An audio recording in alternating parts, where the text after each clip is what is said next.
Okay, so once again, the press conference was today to announce this fight between Andy Ruiz and Anthony Joshua, the second fight, the rematch.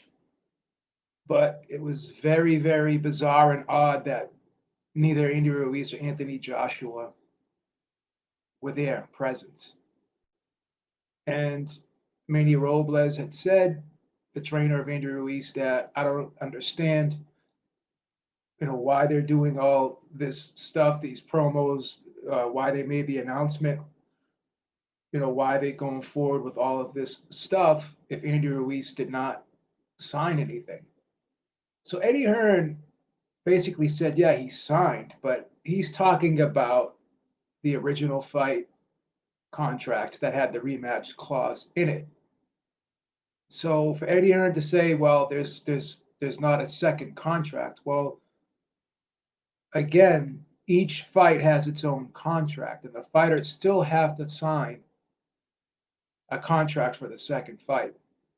Because basically, again, what all the rematch clause is basically is it's almost like a letter. It's not almost like, it's basically a letter of intent. And I'm going to give you the definition of letter of intent. A letter of intent is a document outlining the understanding between two or more parties, which understanding they intend to formalize in a legally binding agreement. In a legally binding agreement. Okay? So that's basically what the rematch clause is. Now, letter of intents resemble short written contracts, but are used in tabular form and not binding on the parties in their entirety. Many letter of intents, however, contain provisions that are binding, such as those governing non-disclosure, governing law, exclusivity, and covenants to negotiate in good faith. Okay? So Eddie Hearn's not wrong. I'm not saying Eddie Hearn's wrong, because basically Andy Ruiz did basically sign a letter of intent that he intends to go forward with the rematch. That's the contract. That was in the contract. I'm not disputing any of this. I'm not saying Eddie Hearn's wrong. I'm not saying Eddie Hearn is in breach of anything, because legally he does have documentation that states that Ruiz agreed to fight this rematch. But a second contract for the second fight still has to be drawn up, and both fighters have to sign it. So that's just the the gist of it, guys. So Andy Ruiz, as Manny Robles did say, did not sign a contract for the second fight. And you know what's crazy? I'm seeing a lot of people come out, because there's two sides to this, okay? And I'm not gonna lie to you. I'm on Andy Ruiz's side here. I'm not, but that doesn't mean that I think Eddie Hearn is legally wrong. I'm not saying Eddie Hearn is legally wrong. I think what Eddie Hearn does is ethically wrong. I think it's exploitation. That's just my opinion. I think a lot of what Eddie Hearn does is exploitation, and it reminds me a lot of the shit that Don King used to do back in the day. Don King would, if you wanted to fight a Don King fighter, he wouldn't let you fight a Don King fighter unless you signed your life away. You had to give him, 2 or 3 fights guaranteed if you were to fight this one fight. So, a lot of fighters have had problems with the way Eddie Hearn does business. Dillian White, okay, Kubrat Pulev, Tyson Fury, Deontay Wilder.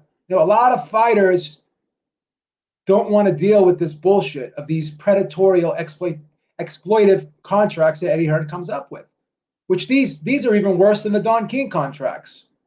Okay? So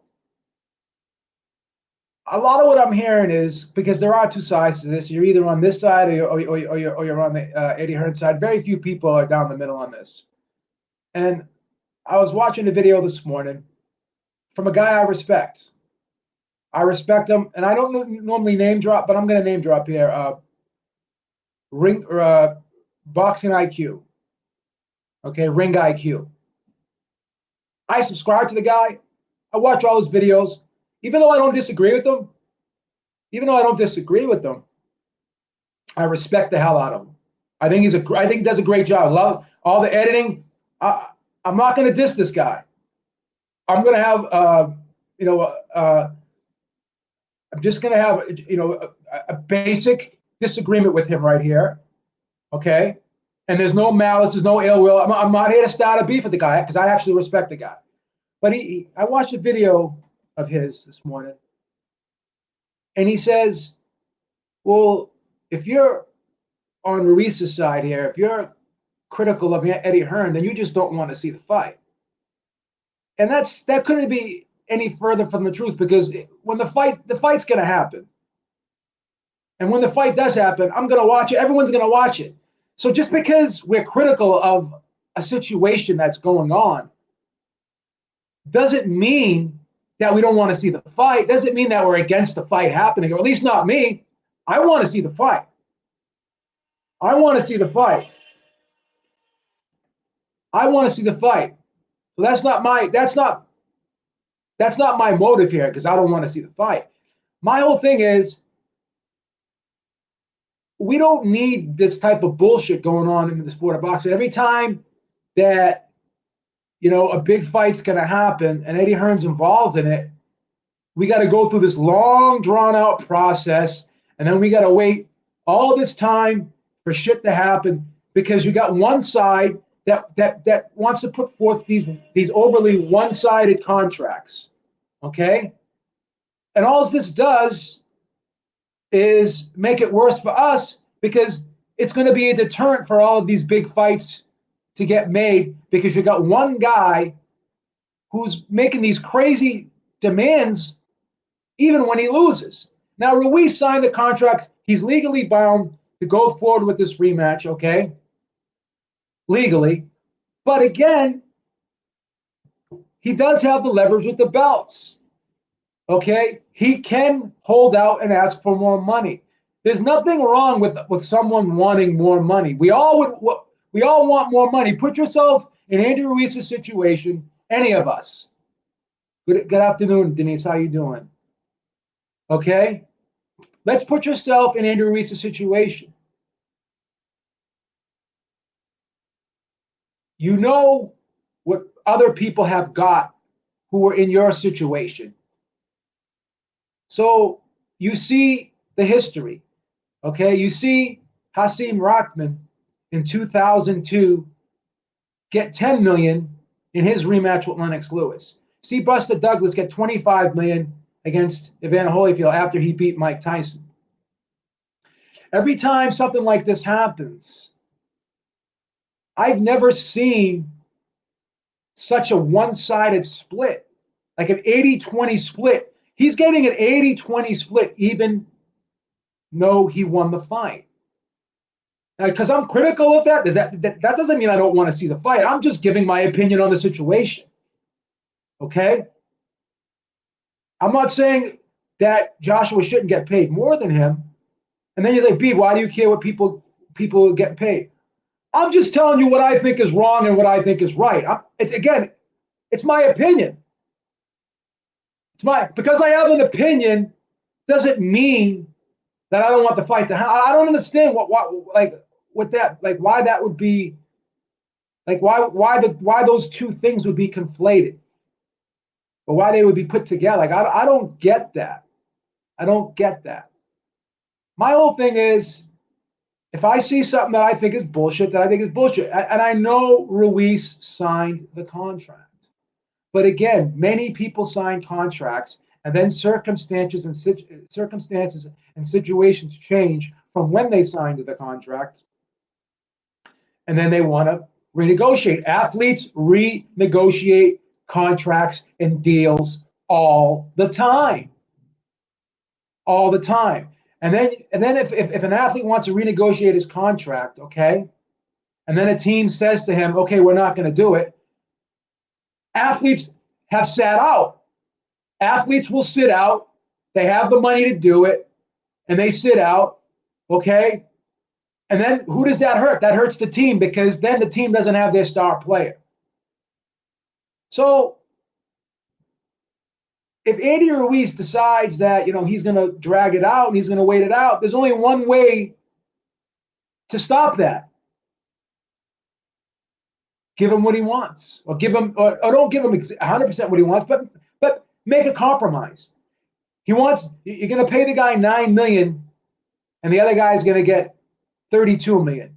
So that's $41 million in the pot. Okay. So give Joshua 25, and give Ruiz 14 or 15. That's a good compromise. Okay. Because I know if I was Andrew Ruiz and I did what he did, I would want more money. It's just like, and then people say, oh, well, that's more than he's ever made in his whole career. Okay, I'm going to use an example here. Say I'm a contractor and I build houses, and I'm a small time contractor, and I build $300,000 houses. That's what I generally build. So then a guy approaches me and asks me to do a $10 million job.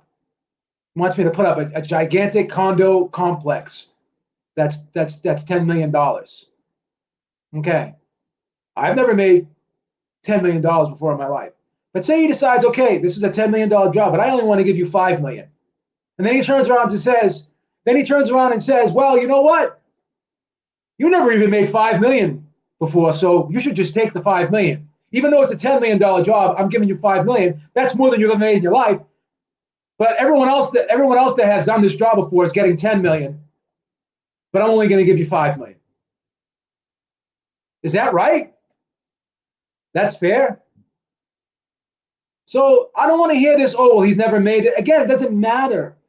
You pay him what the job is worth. You pay him what the fight is worth. I have never seen a heavyweight champion ever in a heavyweight championship fight. It's unprecedented.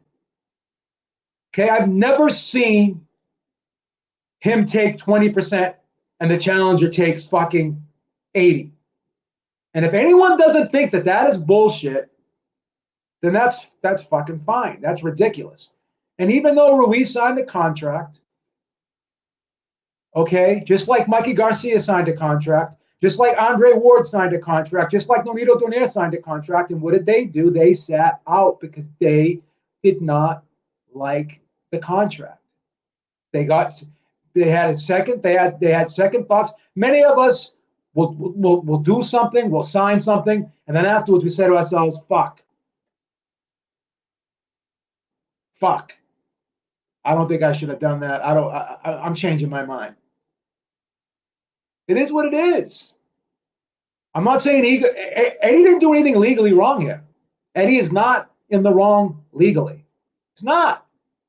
He's not wrong announcing the fight because he has a letter of intent, basically. A rematch clause is a letter of intent. Okay? And if this does go to court or whatever, there is a chance that Ruiz could lose it. Okay? And he would be asked to sit out. He would be asked to sit out, possibly. Who knows? But again, unconscionable contracts are unfair contracts that are overly one-sided in a court of law. And there are many situations. I've signed an unconscionable contract before, and I beat it. I've already went over this before. So again, you guys want to take something and just oversimplify it. And I said this on the show yesterday. If everyone that signed a contract automatically just followed it regardless without questioning it, then we'd have no reason for contract lawyers. There'd be no contract court cases out there. But that is not the way it works in the real world. Just because somebody signs a contract,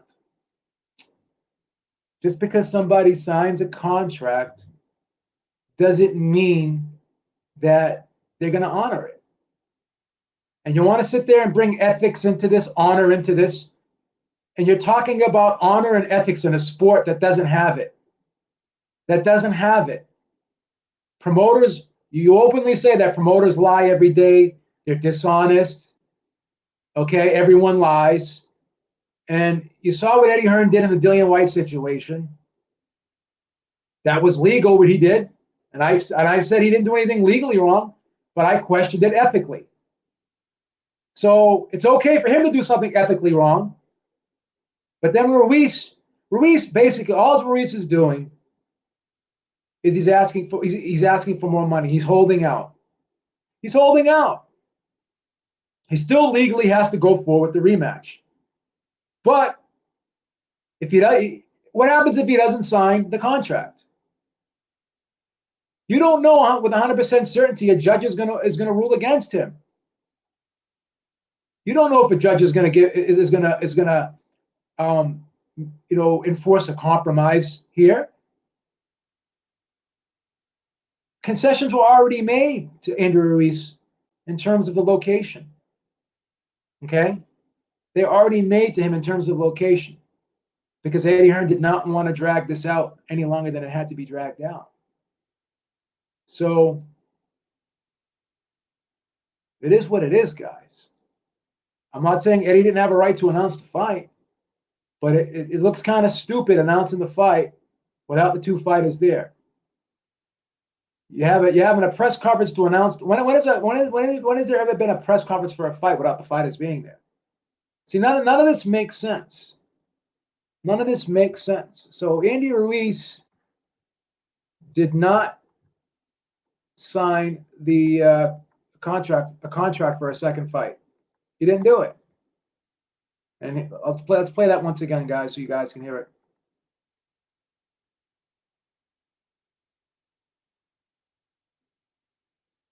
There's no separate contract. There is a separate contract. That's bullshit. Yeah, that does take care of that. Yeah. Yeah. Yes, there is.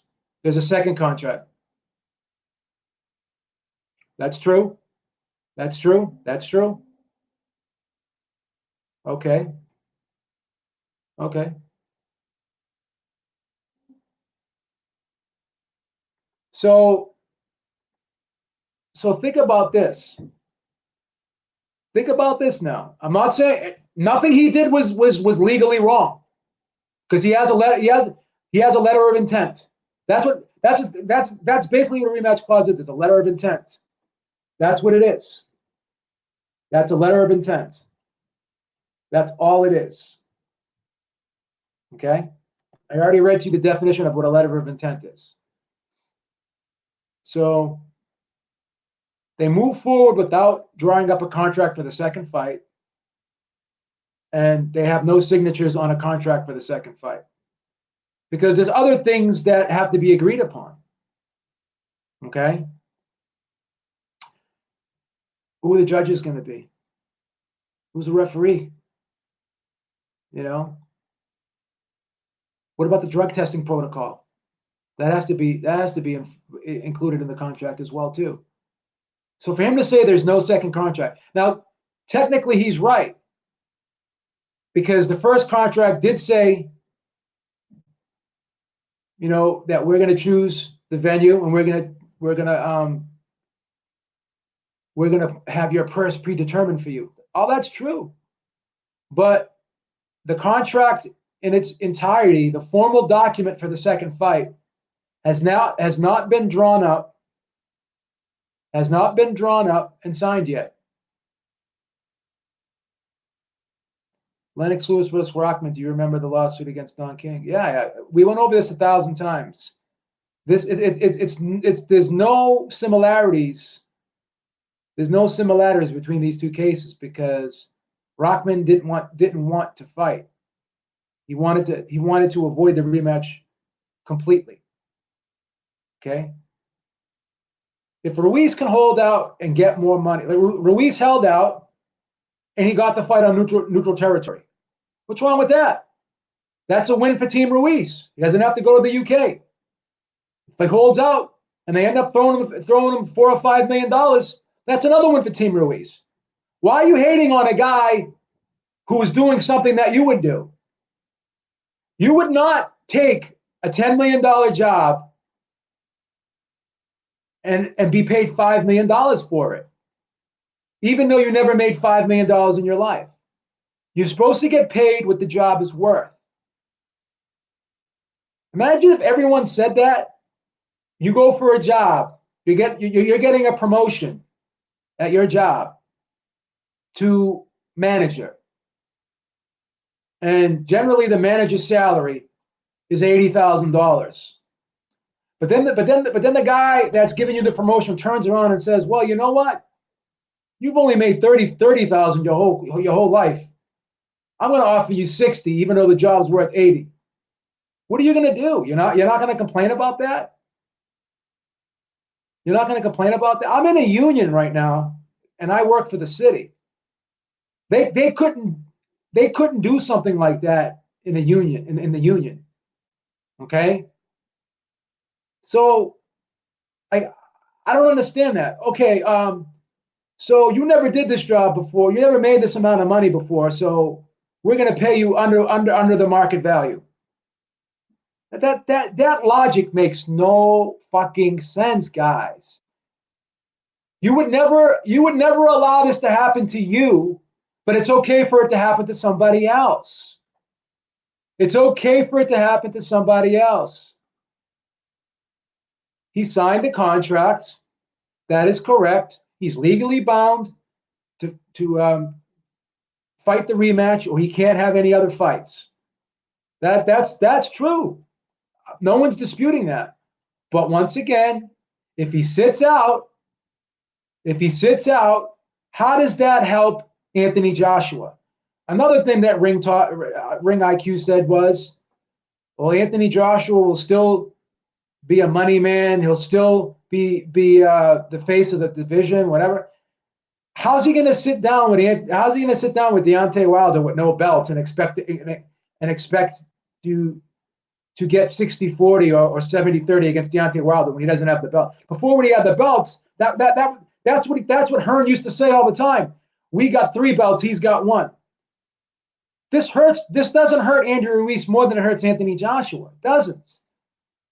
Because Anthony Joshua will not be looked at as the man anymore because he didn't beat Andrew Ruiz. He didn't avenge the loss. He didn't avenge the loss. There's no way he's going to be able to make claim to being the best heavyweight in the world against Tyson Fury and Deontay Wilder, who are undefeated, when he lost to Andrew Ruiz and didn't avenge the loss. So will people still pay to watch Anthony Joshua fight? Yeah, but I don't know with 100% certainty, especially since the deal that Tyson Fury signed with ESPN. And now Deontay Wilder's finally starting to get paid by Showtime. He's getting over $10 million to fight a guy like Dominic Brazil. So I don't know how. I'm not saying Joshua would still not be a big name in the division. He still possibly would make more than those guys. I don't know, but he won't be the man in the division. And I think when he sits down to negotiate with those guys, they're gonna be able to hang this loss over his head, and they're gonna be able to say, well, you don't have any belts anymore. They don't even have to fight him now, because what's the upside of fighting him? Tyson Fury and Deontay Wilder could fight each other and probably make just as much money now if Joshua doesn't win these belts back. Who knows? Who knows? Who knows?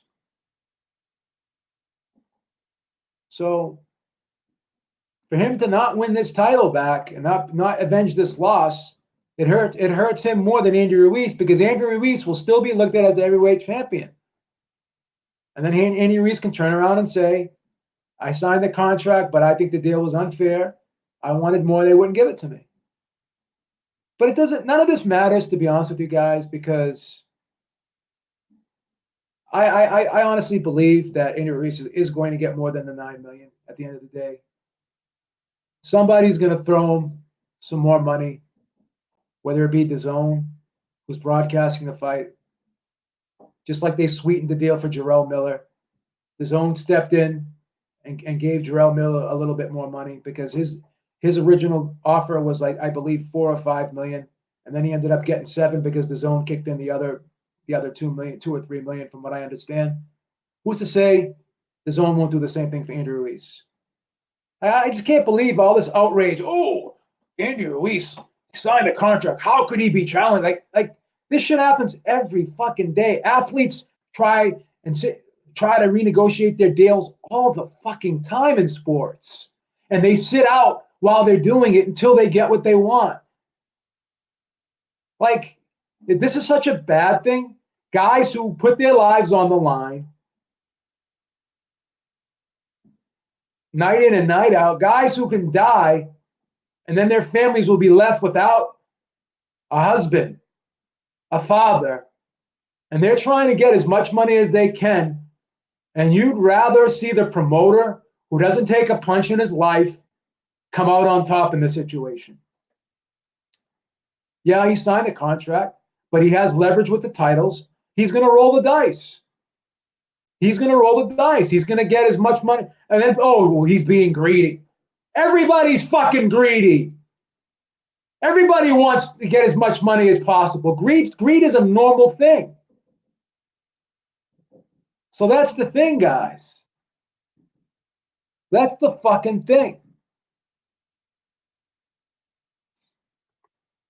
I don't understand how all of a sudden, like this is like so brand new to everybody.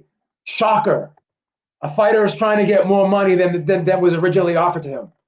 That's so fucking out of the realm of fucking normalcy. Stop it. Stop it. Come on, man. Athletes do it all the fucking time. Why should boxers be any fucking different? Doesn't mean I don't want to see the fight. Doesn't mean I don't want to see the fight. But I understand where Ruiz is coming from. I understand it. And if every time a big fight happens, we got to deal with this bullshit because Eddie Hearn needs to have all this fucking leverage every fucking time, and now because of it, the big fights don't get made, then who the fuck wants that? Who the fuck wants that? And just because I have an opinion on what I think is fair and not fair, and because I've been watching the sport of boxing since I was fucking 9 years old, and now I'm going to be 50 in December, and in all my time watching the sport, I have not seen anything that even remotely resembles this situation. I have never seen somebody win the world title and then in the rematch have to take an 80-20 split. I've never in my life seen that. And then when he signed this original contract, nobody had any way of knowing how big this second fight would be. You got someone dropping $40 million on the site fee alone. Is it really going to kill Matchroom? Is it going to? Thank you, Alexander Wilson. The Steelers didn't pay LaVar Bell, and they had no problem letting him play or hold out. And the NFL has a union. Then the union couldn't do anything because he was already in the card. Again, that was his choice to do that. He sat out and he rolled the dice and he lost. Many other times, athletes have sat out and the team ended up giving in and caving to them. I'm not saying Andy Ruiz is has an ironclad case here, but it is what it is. It is what it is. This could get. I mean, I don't think this is going to get dragged up, but there's a chance that Andy Ruiz, if this thing gets dragged up, that Andy Ruiz would lose. I'm not saying he would definitely win. This isn't about what's legally right, what's moral. This is just about this happens all the time. Like there's nothing like out of the ordinary with this happening.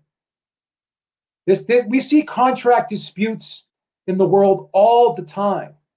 All the time, people sign contracts, and there's disputes between the two parties.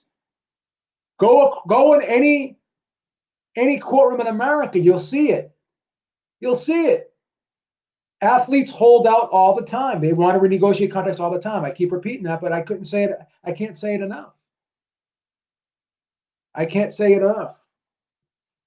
So, I mean, I don't know why this is like everyone's like crying outrage on this. Oh, Andrew Ruiz is this, he's that, but yet all promoters lie. All promoters are scumbags. So you excuse the behavior of the promoter, but you want to jump down the fighter's neck. The fighter's dealing with people in a scumbag type setting, a grimy, dirty, nasty environment. Okay? Lou DiBella once said in an interview with me, there's no fairness in boxing. And you know what? There's no fucking ethics in the sport of boxing either, after we see all the bullshit that goes on. So if the promoters aren't playing by the rules, then why should the fighters? The promoters want to play hardball and play fucking dirty pool. Why can't the fighters? For years, promoters have been fucking fighters over. And now all of a sudden, fighters are starting to get some of that leverage back. Even in an interview, you heard Barry Hearn say, oh, back in the day, we used to be the slave traders. Not anymore. Now the fighters are telling us what to do. But see, Eddie Hearn wants it to stay that way. He wants to be the shot caller. That's why he's in front of the camera all the time instead of the fighters. So it is what it is. It is what it is. D-Style, you asked me for a link. I sent it to you. I'm waiting on you because there he is. As soon as I said it, there he is. What's going on, D? How you doing, buddy? Oh, I got to click you on. Thank you.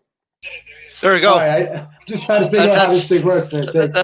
That's the cool thing about this feature. If somebody just pops on, you can see who it is, But what's? Let me turn off my audio here. What's going on, man? This is crazy. What's that? Can you hear me? I think you got. Okay, you got to go. Yeah, you're all set. You're all set. Yeah, I had the thing playing. I'm sorry. Man, this is some crazy, crazy stuff, isn't it? I mean, I never. Did you hear the video? Which video? Oh, I gotta play this video for you. Let's play it. Interesting. I gotta play this video. Oh, you have it's on audio? You set this on audio? No. Watch, listen to this. All right.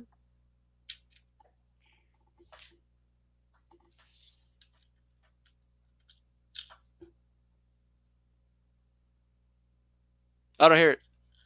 Oh, you don't hear it? No. I don't know if anybody else can. I can't hear it. So when we play the video, they can't hear it? I guess not. Oh, wow. I'm playing the video. So you guys can't hear that video when I play it? What's the video title? That sucks. It says Ruiz doesn't get a say. Eddie Hearn on Ruiz Joshua 2, Saudi Arabia, Human Rights and Contracts. It's from Boxing Social. So when I play this video, it's not being picked up? No. By the audio? All right. Let me try. Let me see if I can do it this way, see if it works. Okay. Okay. All right. Now I'm going to play it now and tell me if you can hear it. Can you hear me? I can hear you, yes. All right. All right, so I'm going to play this. Maybe okay. Let me see if you can hear it now after I play this.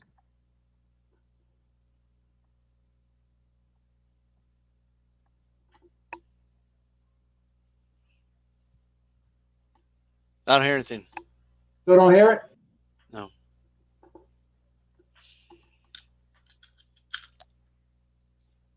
Is this video on YouTube? Yeah. So basically,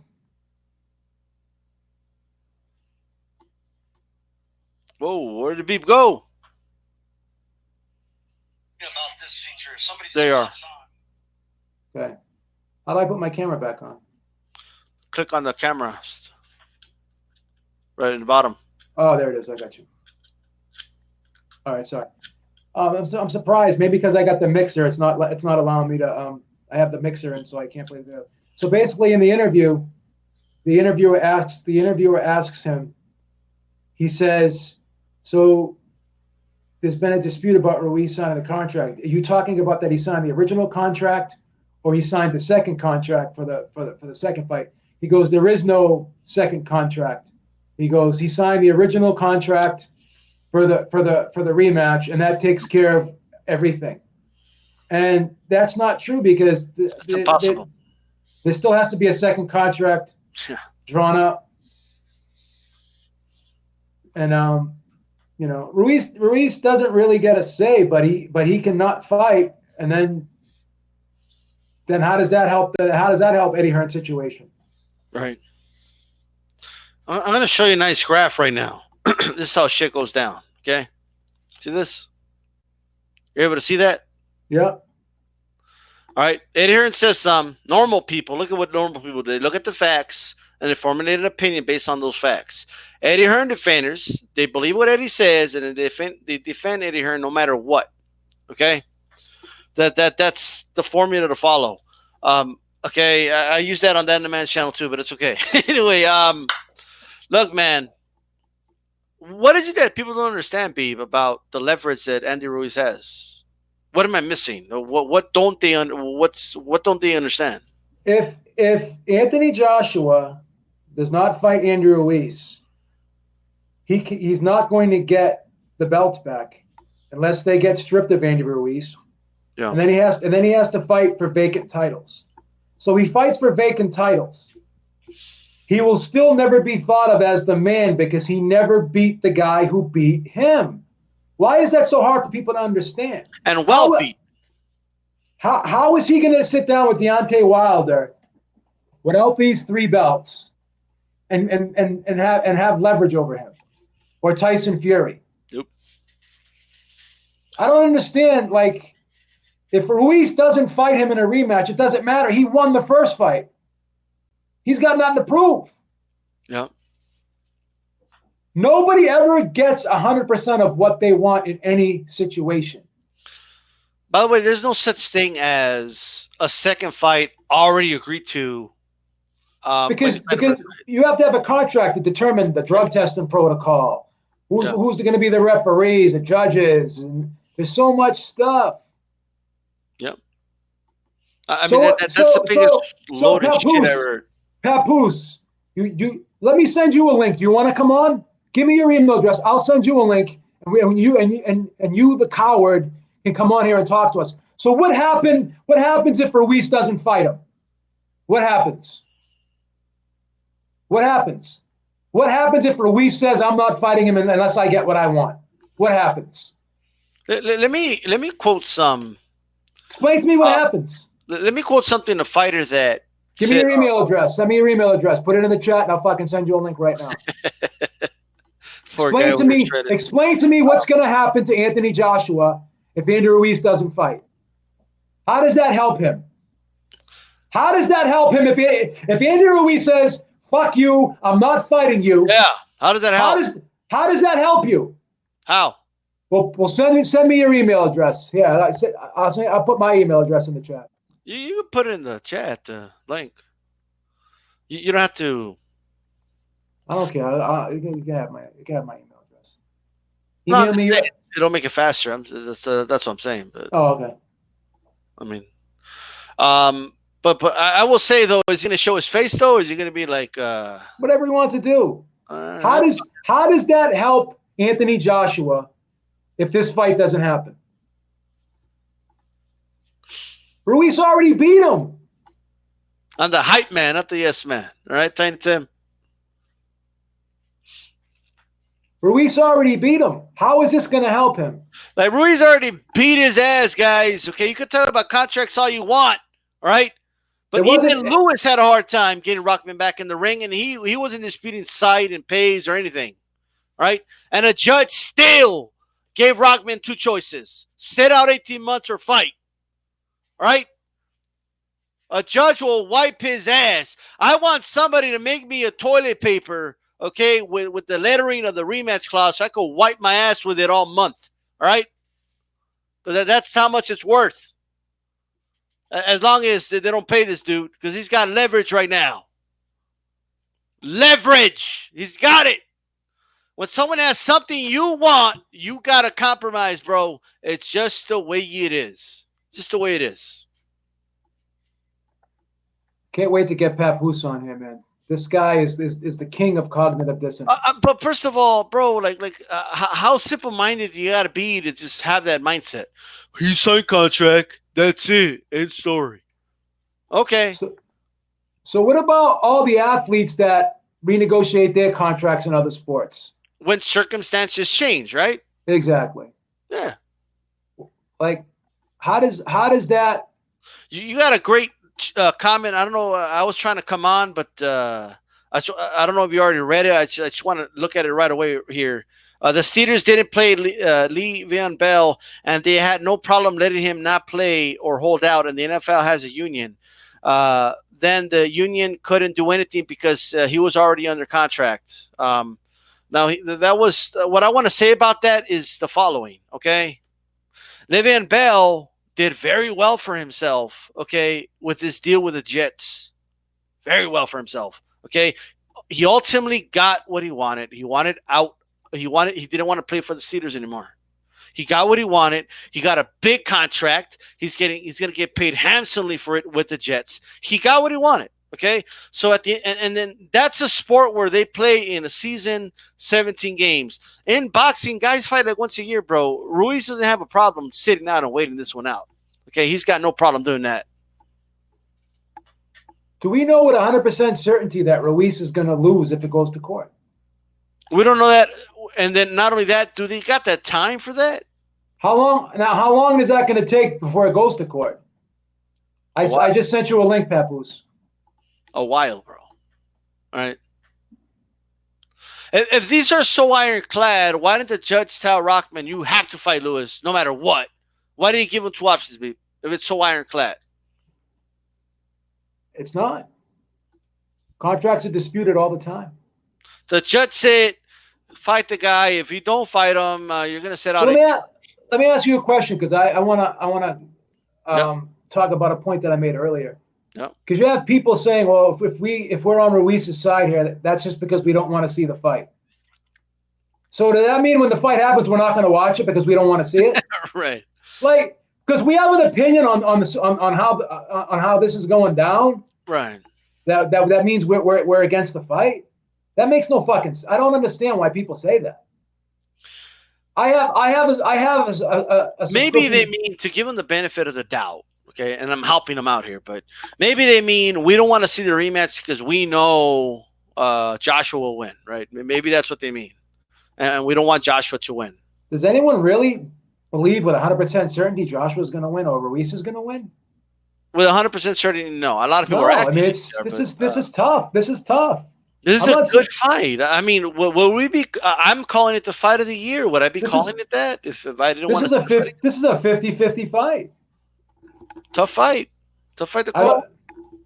I'm favoring Ruiz slightly, but it's tough. This guy says I go against everything that's matchroom. No, that's not true because when Luis Ortiz was offered his payday to fight Joshua, they were offering him $7 million, and he turned it down. I actually was on Eddie Hearn's side on that one. I thought he should have took the $7 million. So once again, you're wrong. Once again, you're wrong. Didn't you think Luis Ortiz should have took the $7 million, D-Style? Well, not given the circumstance. I mean, he wanted more time, so. Yeah, I would have. I in my opinion, I think Luis Ortiz should have taken it. But it's a tough. I don't know. I don't know. We don't know what condition Ruiz was in and stuff like that. You know what I mean?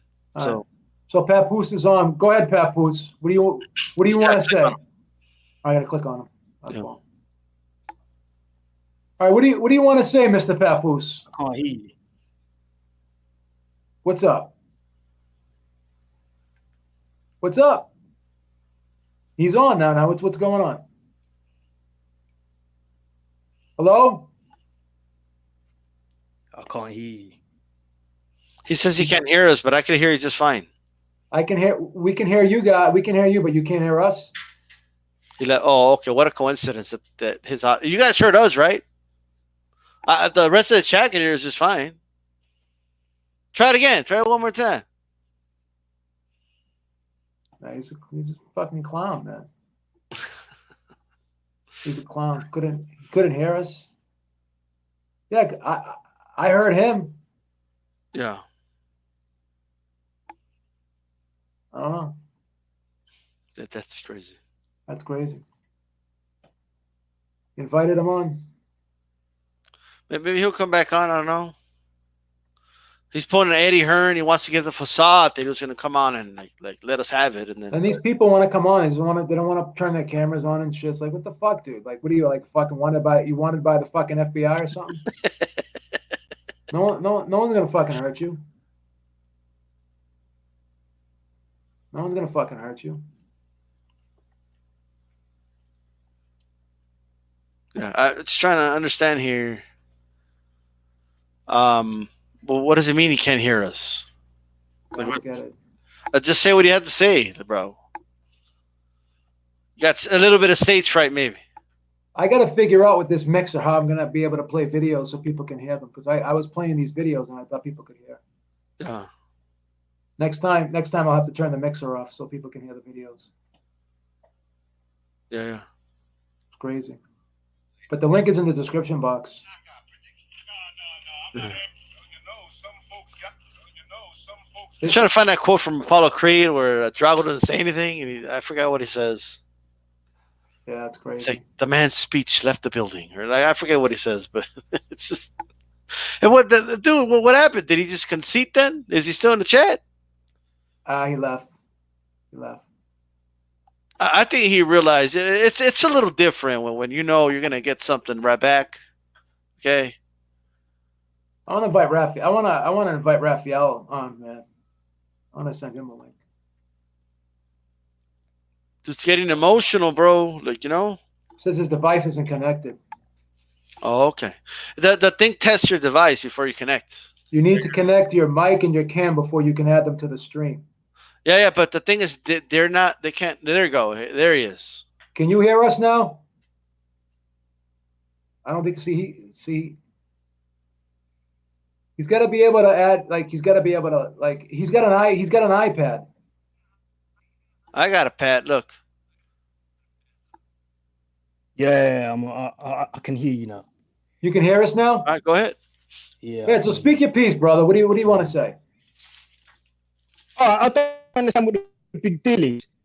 Ruiz is under contract, so he's got a choice, hasn't he? He's got a choice: honor the contract and continue with the fight in Saudi Arabia, like the promoter has decided. Don't honor the contract and try and negotiate, or he can just go to court. Those are his three choices. That's it. There's no good or bad. There's no Eddie Hearn is the devil. So what's the argument? There's no. So what's the argument? Unreasonable. If he wants to try and negotiate, he's Matchroom negotiate. If Matchroom don't negotiate, that's their prerogative. No one. That doesn't make Matchroom good or bad. He's already signed the contract. So why is it? That's what it comes down to. Evil, so why is Andy Ruiz wrong for doing what he wants for doing this? But sorry, I didn't catch that. Say it again. Why is Andy Ruiz wrong for holding out? Because he already got the fight on neutral grounds, which was a win for him. So if he holds out and he ends up getting more money, why is that bad for Andy Ruiz? Why is everyone so critical of it? Like, yeah, but my whole thing is this. Yeah, but B, that was never my argument. But B, my argument was never that Ruiz is wrong for either negotiating for holding out. My argument was that you can't say that Matchroom or Hearn are in the wrong for making him stick to the contract. But you didn't. Did you hear? That was my argument. Did you hear the video? I said legally, Matchroom is not wrong. In my opinion, I think ethically they're wrong, because I think it's disgusting to give somebody a 20% cut when they won and they're the champion. And I've watched this sport for over 40 years, and never on my 40 years watching this sport have I ever seen this happen. So in my opinion, ethics has got nothing to do with it. It's got nothing to do with it. It has zero. And you can say that Ruiz is being greedy. It has zero to do with it. It has zero to do with it, but it's my opinion. And are you greedy? Are you a greedy person?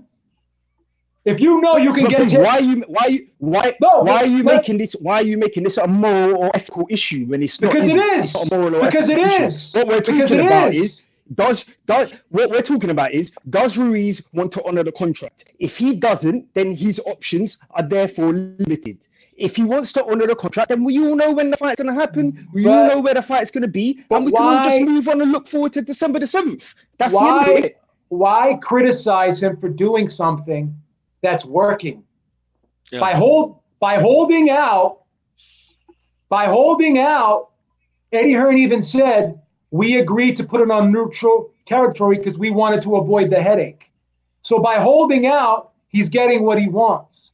So why is he doing the wrong thing here? That's all I'm trying to figure out. But you're making that argument to me when I've never opposed that. If Ruiz wants to negotiate, that's up to him. That's his prerogative.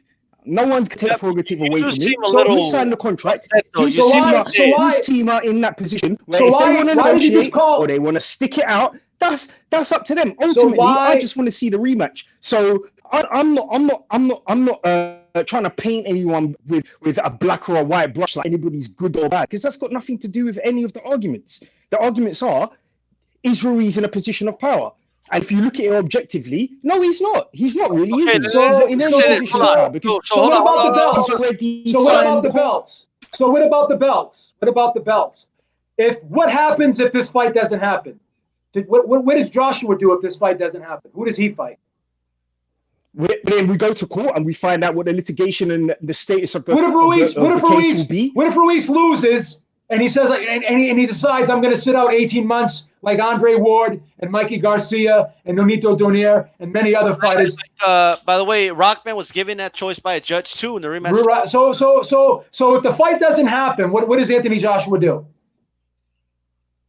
Well, obviously, if the fight doesn't happen in December, Joshua, and it goes to court, and we have to drag this all out, Joshua is going to be able to fight. It's not Ruiz is going to be the one that's in the position where he's stuck in a court case and not able to make his living. But will Joshua be champion? It's not going to stop Joshua from being able to fight someone, is it? It's not going to stop Joshua from fighting Pulev for the IBF. From doing that. No, it isn't. So if he fights somebody else, and he wins a vacant title, will he be considered like the man in the division anymore? Because what happens? But that's a completely separate issue, Beeb. You're talking about how you're going to perceive him versus Joshua and Ruiz's abilities as individuals to make money within their sporting field. They're two separate things. Joshua will be able to go on and make money and do his job. And within however long it takes for the court case to roll itself out, God knows how many millions he's made. What's Ruiz going to do? What's Ruiz's position going to be? Worst case scenario, he'll just have to wait it out. Maybe. Well, he'll wait. And we don't even know if a judge is going to rule again. We don't even know if a judge is going to rule against him either, because it's an unconscionable contract. And I didn't say whether or not Ruiz wins or loses the contract. I said he'd have to wait out the entire period of litigation. By the way, Rafael, no, bro. Bo never fought Lewis. Ruiz already beat Joshua's ass. All right, big difference. So does Anthony Joshua want those belts? Yes or no? Does he want to avenge his ass beating? Does Anthony Joshua want those belts back? Yes or no? What kind of stupid question is that? Does he want them back? Answer it. Does he want them back? Yes or no? Well, I just did. I just said, of course he wants the belts back. So what's the easiest way? What's the easiest way to get those belts back? Well, hasn't he already put the pieces on the table for him to get the belts back?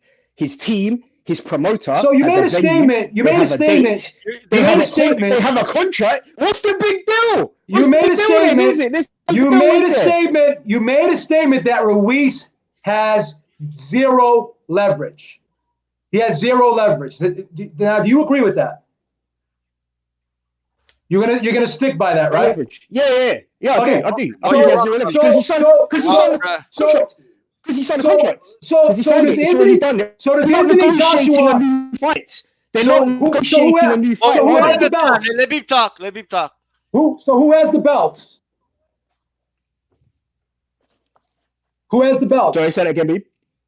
So Ruiz has the belts. Ruiz has the belts. Correct. Anthony Joshua wants the belts. So if somebody has something you want, they have leverage over you.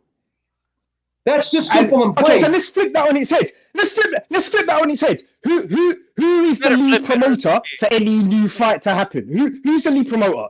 Eddie Who's in Hearn. control? Right, there you go.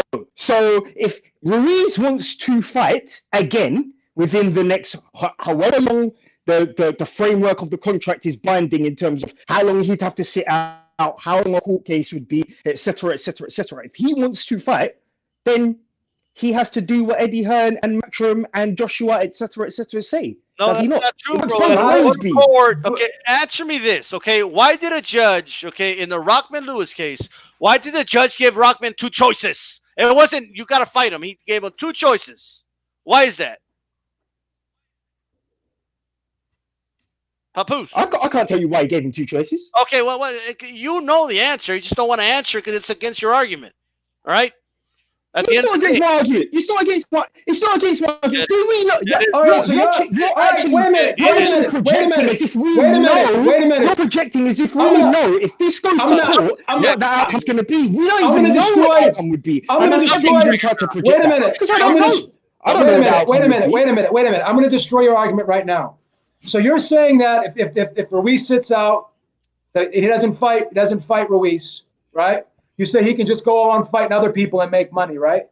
So he doesn't want to be heavyweight. Joshua can or Ruiz can. Oh yeah. So Joshua can or Ruiz can. So Joshua can. You're saying Joshua can just go on and fight other people and just keep making millions of dollars. Okay. So if that's his objective and his goal isn't to become heavyweight champion of the world again, then that's fine. But if he wants to become heavyweight champ of the world again, the true heavyweight champ of the world again, he has to beat Andrew Ruiz. And if he doesn't fucking do that, then he's not the fucking true heavyweight champion of the world anymore. And that's just it. Calm down. That's just it. Calm that's down. Just it. That's just down. it. But that's just it. At the end of the day, but that's just it. Calm down. Papoose. All right, Ruiz beat your dude's ass, and I know it irks you. Okay, he beat his ass, and if he wants his stock drops. He's got to fight him, bro. His stock drops, and he's got stock drops. Of course, but you guys are essentially projecting it from your own perspective, from a hardcore boxing perspective. We're not projecting anything. We're giving our opinion. In your eyes, for him to ever be the world champion again, for him to ever have respect or any of these things, he'll have to beat Ruiz. But that's got nothing to do with continuing because you guys are fans of him. You guys are fans of him. You guys are fans of him. And no matter what he does or what happens, you're still going to ride with him. That's just you guys. The majority of people. Dan wants a link, but it's up to you. The majority of people out there, his stock drops significantly if he does not have this rematch. This is worried about he could still go out there and make money. So he's so he can go out there. So if his goal is just to go out there and make money and not be the heavyweight champion of the world again, then that's fine. Then that's fine. So then you just change the argument. So you're saying that Joshua doesn't care about being heavyweight champ of the world anymore. He just cares about making money. So then that's fine. Joshua, you're changing the argument. You're changing the argument by saying, no, I'm not. Essentially, Matchroom should concede. Matchroom should concede. Here's the argument. Because here's the argument. Here's the argument. Because the venue is all set up. Papoose, here's the argument, Papoose. The argument is Eddie Hearn and Joshua have leverage. They have more leverage than Ruiz.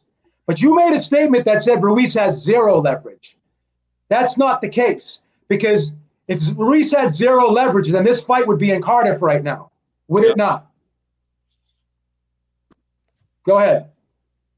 Like when Ruiz said, like when Eddie Hearn said, you made a statement. Let me say this, really quick. Right after the fight, after Ruiz beat his ass, by the way, just mopped the floor with him. Okay, after that fight, okay, I know that irks you, but it's okay. Don't get triggered.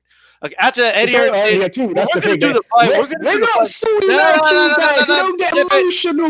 Don't get emotional. Why are you yelling? Why are you yelling? Thinking like we're going to smash up through the Why are you yelling?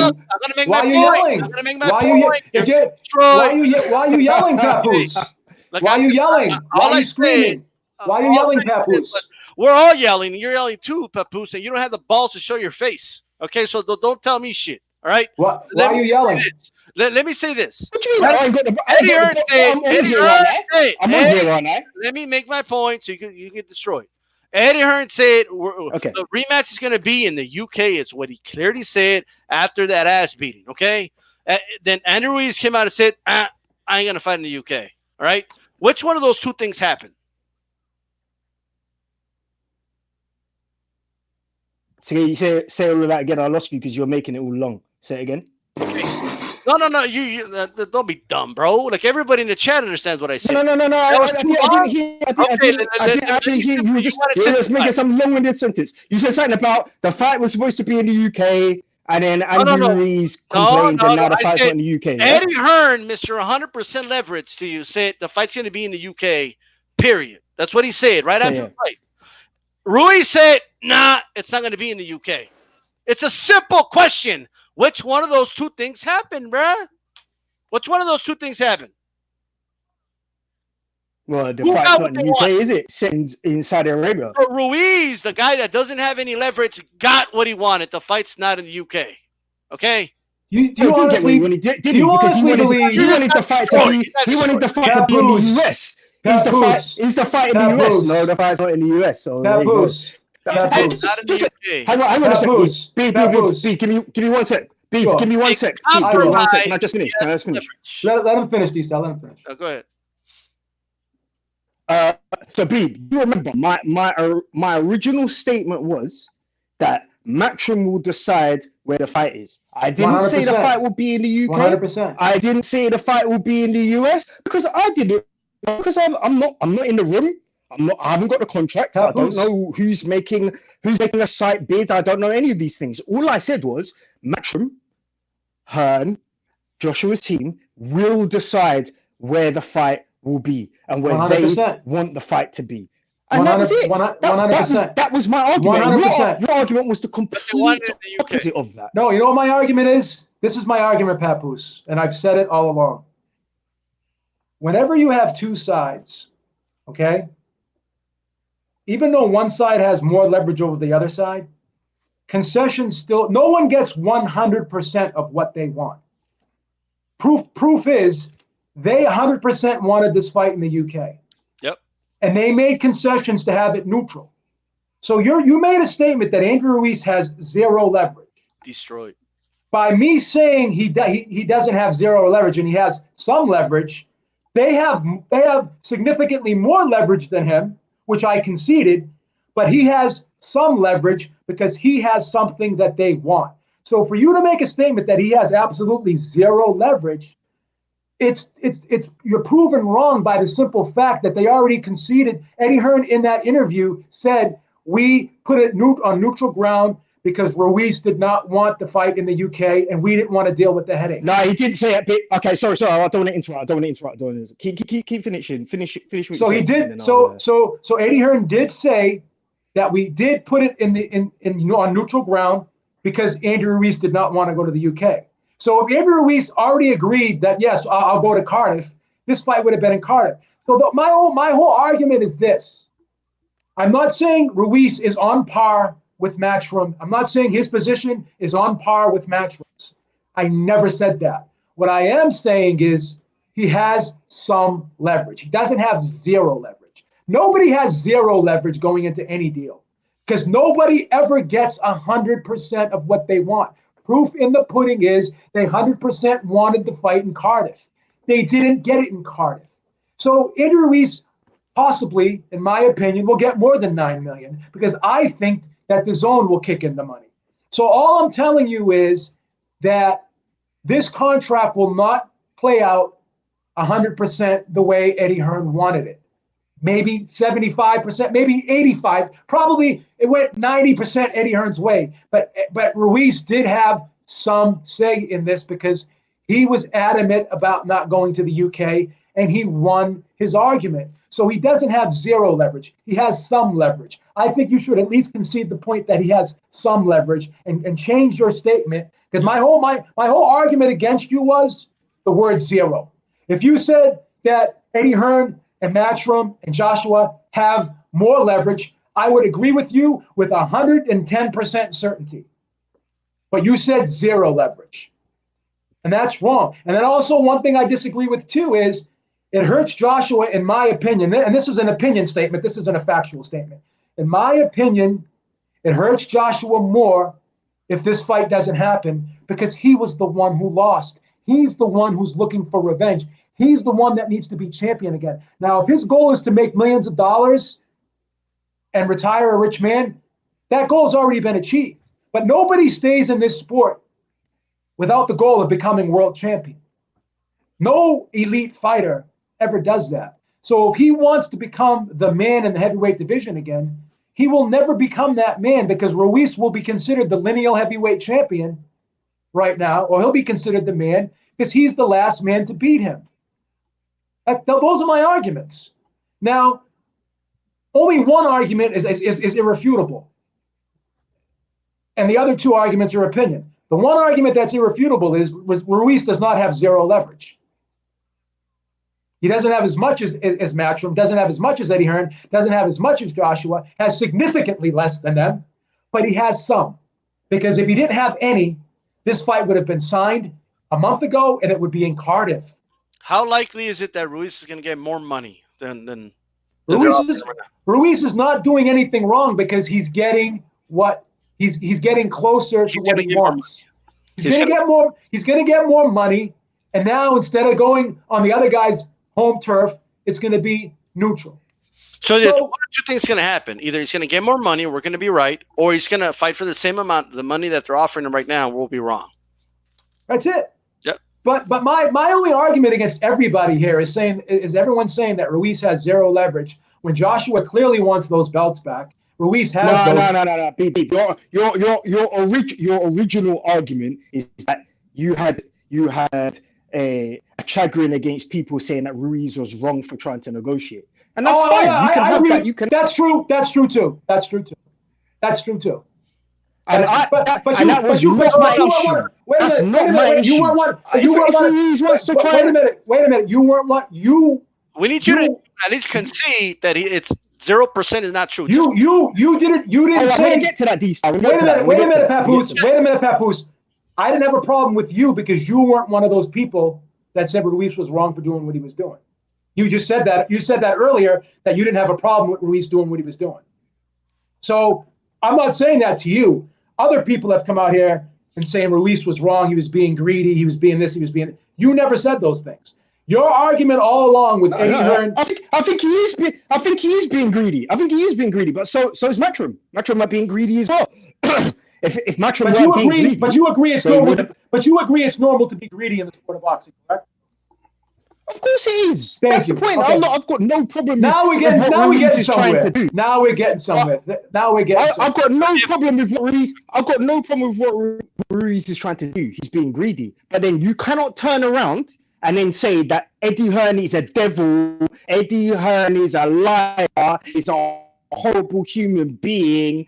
This piece of shit. This, which you have done before, Beeb. Are you going to try to why would that bother you though? If I did do that, because you can't have it both ways, Beeb. You can't. I'm not having it both ways. I'm not having it both ways. He made it very clear he would rather the fighters get most of the money. Than I would rather see the fighters get the money and not the promoters. That's just my position.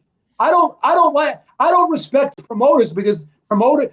So, do you think promoters lie? Yes or no? Of course I do. Do you think a lot of promoters do unethical things? Yes or no? Of course I do. But I think boxers do unethical things as well. So why am I wrong for criticizing people that do that? Why can't I say that? Because Bibi, in this particular scenario, you made it a black and white issue. No, I didn't. Yes, you did. No, I didn't. Yes, you did. No, I didn't. Yes, I'm on. I just said I'm on. I just thought. I did not. I did not. I don't want to digress away from the subject. So let's go back to the. I picked the side like you. You picked the side. Listen. Wait a minute. Let me make one point. I picked the side, and you picked the side. No, because I didn't pick no sides. What I said was you think Matchroom and Joshua is where the fight goes. You think Matchroom is 100% right, and I think Ruiz is right for standing his ground. You think Ruiz is wrong for standing his ground. I think he's right for standing his ground. That's all. We're on two sides. You're doing it again. You're painting it as a binary scenario, black, white, 1 or 0. It's not that. It's nobody right or wrong. It's got nothing to do with it. It's about the facts. The facts are he signed the contract. He agreed to a rematch. I'm not making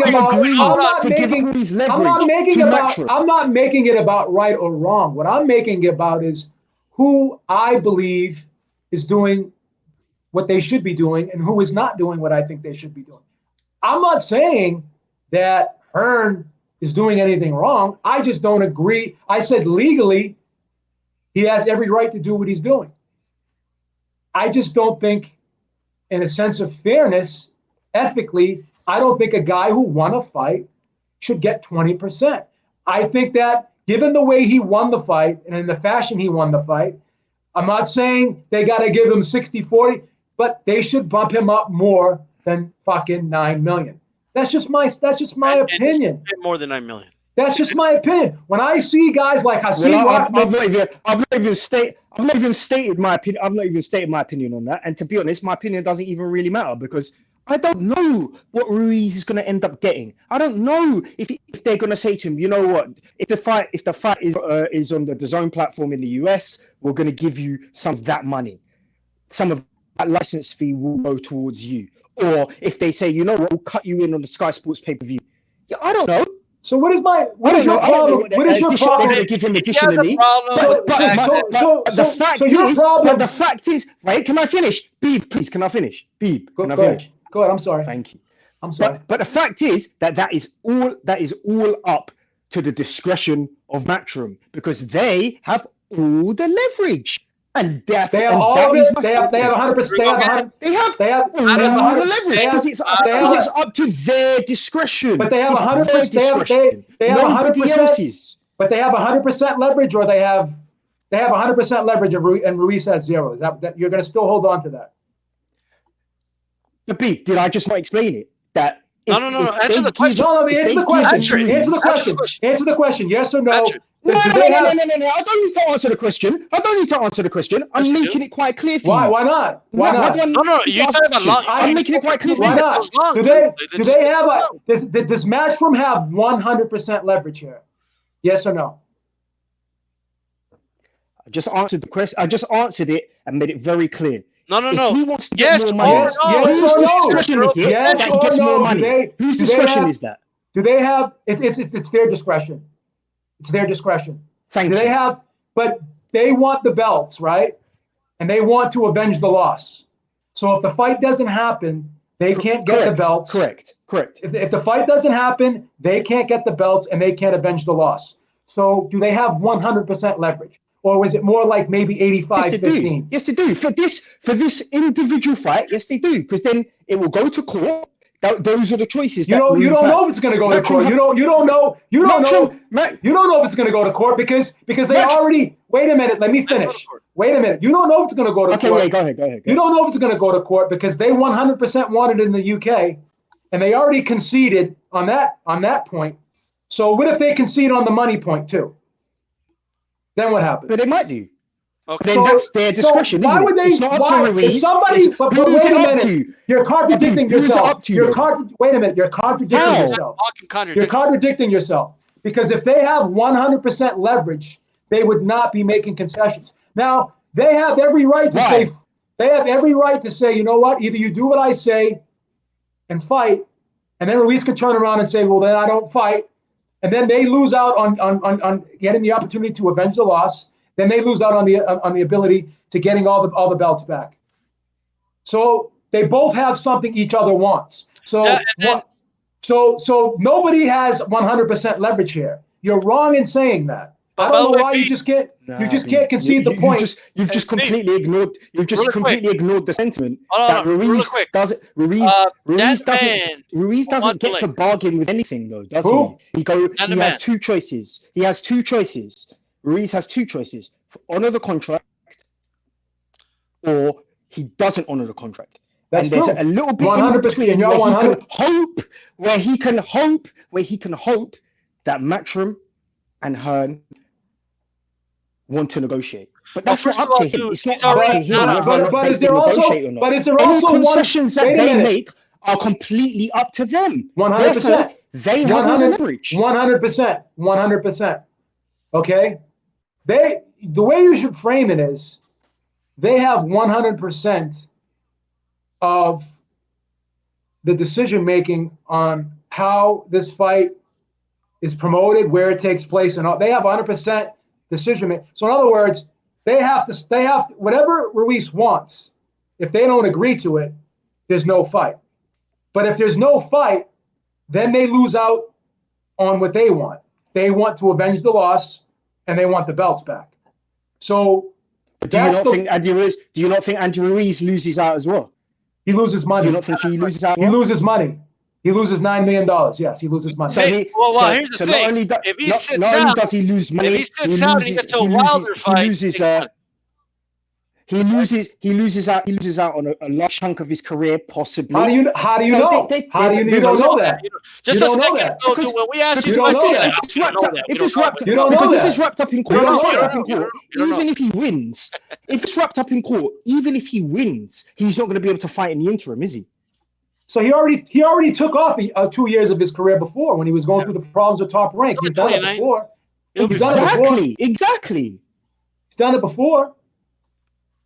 But now he has $5 million in the bank. So it's different. It's different now than when he did it before when he didn't have $5 million in the bank. If he did it when he was broke, well, why wouldn't he do it now? If he already did this when he was broke, why wouldn't he do it now that he's rich? You don't care. And by the way, I know right now you just made a statement that you don't know. When I said he's going to get more money, your comeback was I don't know. I'm just making an educated guess, but I do believe he's going to get more money for this fight. And then one of your arguments. What you're allowed to make an educated guess, and I'm allowed to. And then you made a statement. He might not. Who's to say? Then you made a statement. Then you made a statement earlier because I don't like Eddie Hearn. That ball, why would if you don't like Tyson Fury's my favorite fighter. You told me you don't like Tyson Fury. Yeah. I don't care if you don't like Tyson. Why do you care? Why is it so important to you who I like and who I don't like? That's what I don't understand. Why does that trigger you so much that I don't like Eddie Hearn? No. Let's get it. I don't like him. So I don't like Eddie Hearn. Which is absolutely fine. I think which is absolutely fine. You can't therefore paint Eddie Hearn with a black brush in this scenario and paint anybody else who's on the other side with the white brush. That's what it comes down to. It can't be. You can say, for example, okay, so I don't like Tyson Fury, for example. Yeah, I don't like Tyson Fury. I think Tyson Fury is a piece of shit. However, if he was in a situation where it was in reverse with Wilder. So let's say that Tyson Fury got a draw, and then he immediately was like, I want to fight you in a rematch. Here's all the framework and structure for us to have a rematch. And then Wilder ran off and essentially ducked out of the fight. Just because I don't like Tyson Fury, I wouldn't try to spin the narrative and try and paint him as being essentially the bad guy in that situation, because that's just dumb. You can't always try and paint someone with a negative brush just because you don't like them. But which is what you're doing at every that's not true. Every not situation true. Available. That's not because true because you don't like that's not true because when Eddie Hearn, and so therefore anything Matchroom, anything Eddie Hearn is evil, is bad. Just like I said before, innit? That's not true because when Eddie Hearn offered Luis Ortiz the $7 million, I said that Luis Ortiz should have taken the $7 million. I defended Eddie Hearn on that one. So that just destroys your argument. I can be objective even if I don't like somebody. I don't understand. Doesn't sound like you can be. Doesn't sound like you can. Doesn't sound like you can be either. He just showed you an example that he did. I just gave you an example. I agreed that Luis Ortiz should have taken the $7 million. I already said that. So how can I not be objective? How can I not be objective if I agreed? You've never defended anyone taking a side against Eddie Hearn. Has Eddie Hearn ever done anything wrong in your eyes? Name one instance. Of course, yes. Name one instance. Of course, name yes. one instance. On plenty of occasions. plenty of occasions. So why does it bother you when I That's the whole point. But explain to me why it bothers you. I don't have an issue. I don't have an issue. I don't have an issue with saying Matchroom or when Hearn do stuff wrong. My point is, I'm not trying to paint them as always being good and then everybody else is bad. No, I think the majority. I think the majority. I don't try and paint PBC. I don't try and paint PBC as being this social beacon that's looking after all certain types of fighters, and they're so great and everything they do is amazing. What? That's just so what? So do they do anything? So do that. And the same goes for Matchroom. Matchroom do unscrupulous things, and Matchroom do make bad decisions for the sport. In my opinion, I think Eddie Hearn has done a lot of underhanded, sneaky things, more so than good things. And Papoose agrees with you because he said he's done plenty of things. That's my opinion. Yeah, he's done plenty. Of course, he has. But why does it bother you? Why does it bother you so? And so has whoever is in control of the PBC, because we don't know who's in control. So whoever those people are, those individuals, pardon? Go ahead. Sorry, D-Star, say that again. Who runs the PBC? Al Heyman does. What do you mean? We don't know who does.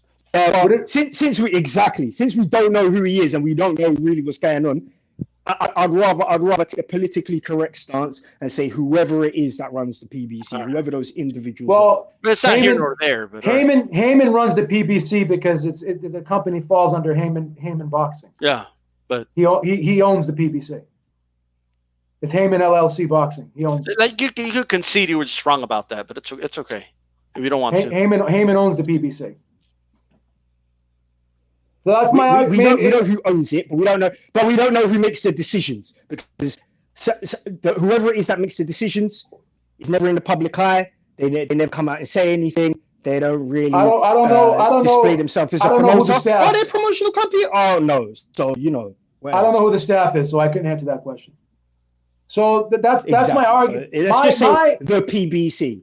Okay, but hold on. Well, I don't even know why we're talking about the PBC. Beeb just said some critical things about Matchroom, and you got mad. And then you yourself just came out and said, "Oh, they've done plenty of." What part of me got mad? What part of me got mad? I'm not mad at all. Well, a lot of people say you sound like I agree that Matchroom have done unscrupulous things before, like any other promoter. My issue is that Beeb has a personal vendetta. That's not true. Along the last, that's not true. That's not true. Eddie Hearn is an individual, and therefore any Matchroom-related situations. That's not true. I don't know why. I don't know why it's personal. Well, because I don't get it. Because I don't agree with the way he does business, and I think it's hurting the sport of boxing because it's preventing mega fights from happening. That's my stance. Why does that bother you that I do not like the way Matchroom does business? And by the way, Papoose, you yourself said they've done plenty of terrible things. So it's not like you think they have done. Beacon of hope, right? So like, why does it bother you? No. They definitely have done. When you have a guy that's doing videos every day, that's giving me all of this ammunition to use against him, that's continuously contradicting himself and continuously lying. And I just point out, and I'm quoting him. But there you go. Okay, so I don't think this is what the way I see it. I don't think Eddie Hearn is constantly lying and contradicting himself like you try and project it. I think he does. I also think he does. Yes, he does. Okay, so we can disagree on that one. I also think that. My real gripe, my real annoyance is that if someone doesn't agree with you, Beeb, that Eddie Hearn is a devil and a liar and all of these things, then essentially, D-Style can put up his little notepad and we become Eddie Hearn followers. Why can't we be individuals that actually think, what, Eddie Hearn has done some good things, he's done some bad things. Because he's just another promoter. Because he's not a beacon of evil. So there you go. He's putting up the thing. Because you feel the need to defend him. That's why. You're defending him. Now, there's many people. Wait a minute. Let me stop. Let me stop. If they just, You're defending him. Go. You're defending him. Tell me, Sugar Ray Leonard's my favorite fighter of all time. Tyson Fury's my current favorite fighter right now. If someone makes a video about Tyson Fury and says he sucks, I'm not going to go on there and leave 50 comments and say, "Oh, you're just a Tyson." I don't give a fuck if you hate somebody that I like. Like if you're defending someone, that means you have a personal attachment to that person. I don't have a personal attachment to any fighter out there. There's plenty of people that tell me Tyson Fury sucks. They call into my show every week. They say Deontay Wilder knocked him out. Deontay Wilder won the fight. I don't say 2 words to them. You know why? Because I have confidence in Tyson Fury that I know that, in my opinion, he's the best fighter in the world, that he doesn't need me to defend him. Eddie Hearn has lawyers. He has PR people. So if I'm out there saying that I don't like Eddie Hearn and I want to call Eddie Hearn a liar, unless you are emotionally attached, unless you're emotionally attached to that person. Okay, You're yelling. So you're yelling because you're getting triggered. Keep going. Sorry. It should not trigger you every time I make a video and put Eddie Hearn in the. Now you have nervous laughter. Anytime I want to. Anytime. Do you know what I like? If I haven't seen you in about a year and I wanted to find you, all I would have to do is make a video and put Eddie Hearn in the title, and that would be like my tracking device to get you back to me.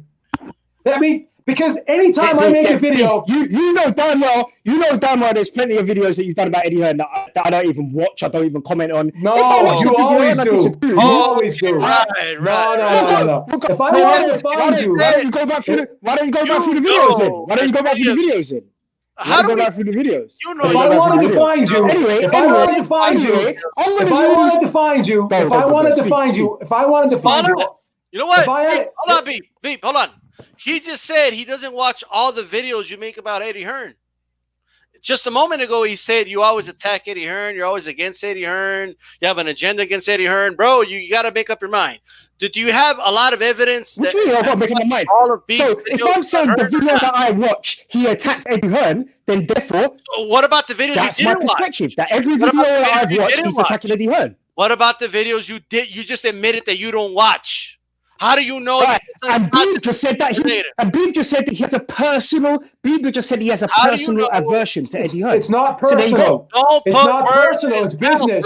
So you just said it was personal, Beeb. It's not personal. It's business. Hey, yo, don't put words in people's mouths and just listen to my question. Stop. It's not personal. I don't like how he does business. You just admitted you don't watch all of the videos where he talks about Eddie Hearn. So how do you know if he said positive things about Eddie Hearn?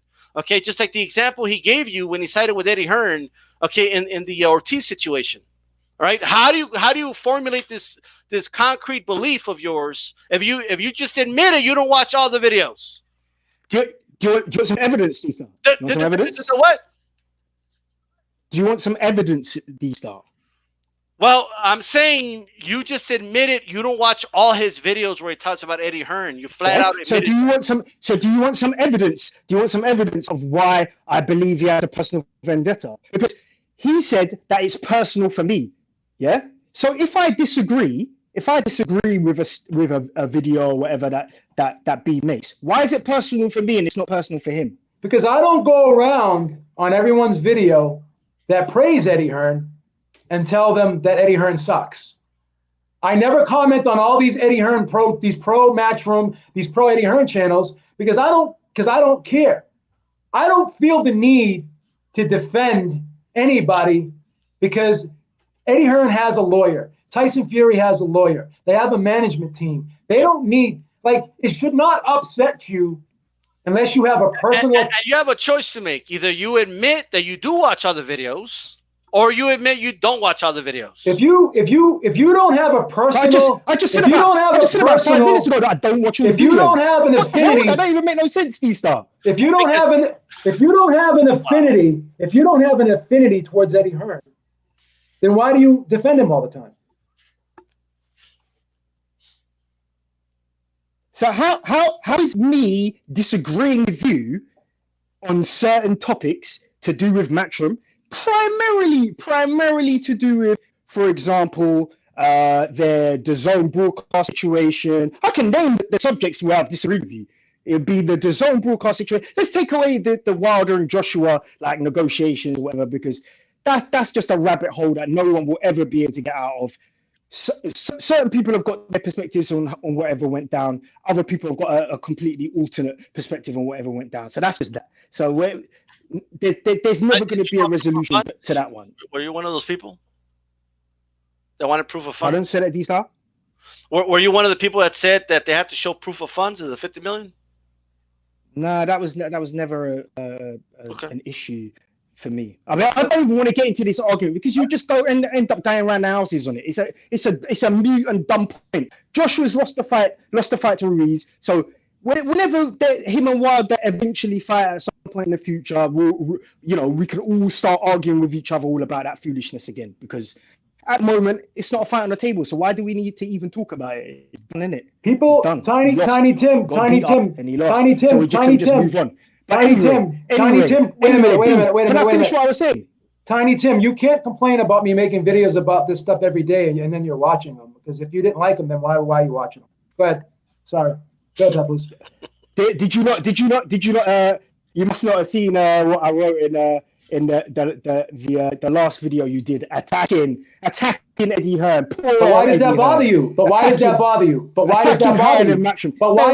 But why does that bother you? Actually said. But why does that bother you? But why does that bother you? It doesn't bother me, Beeb. Then why do you have to defend it? Social forum. Then why do you have to defend it? If I want to give my opinion, okay. But why do you have to defend it? Why do you have to defend it?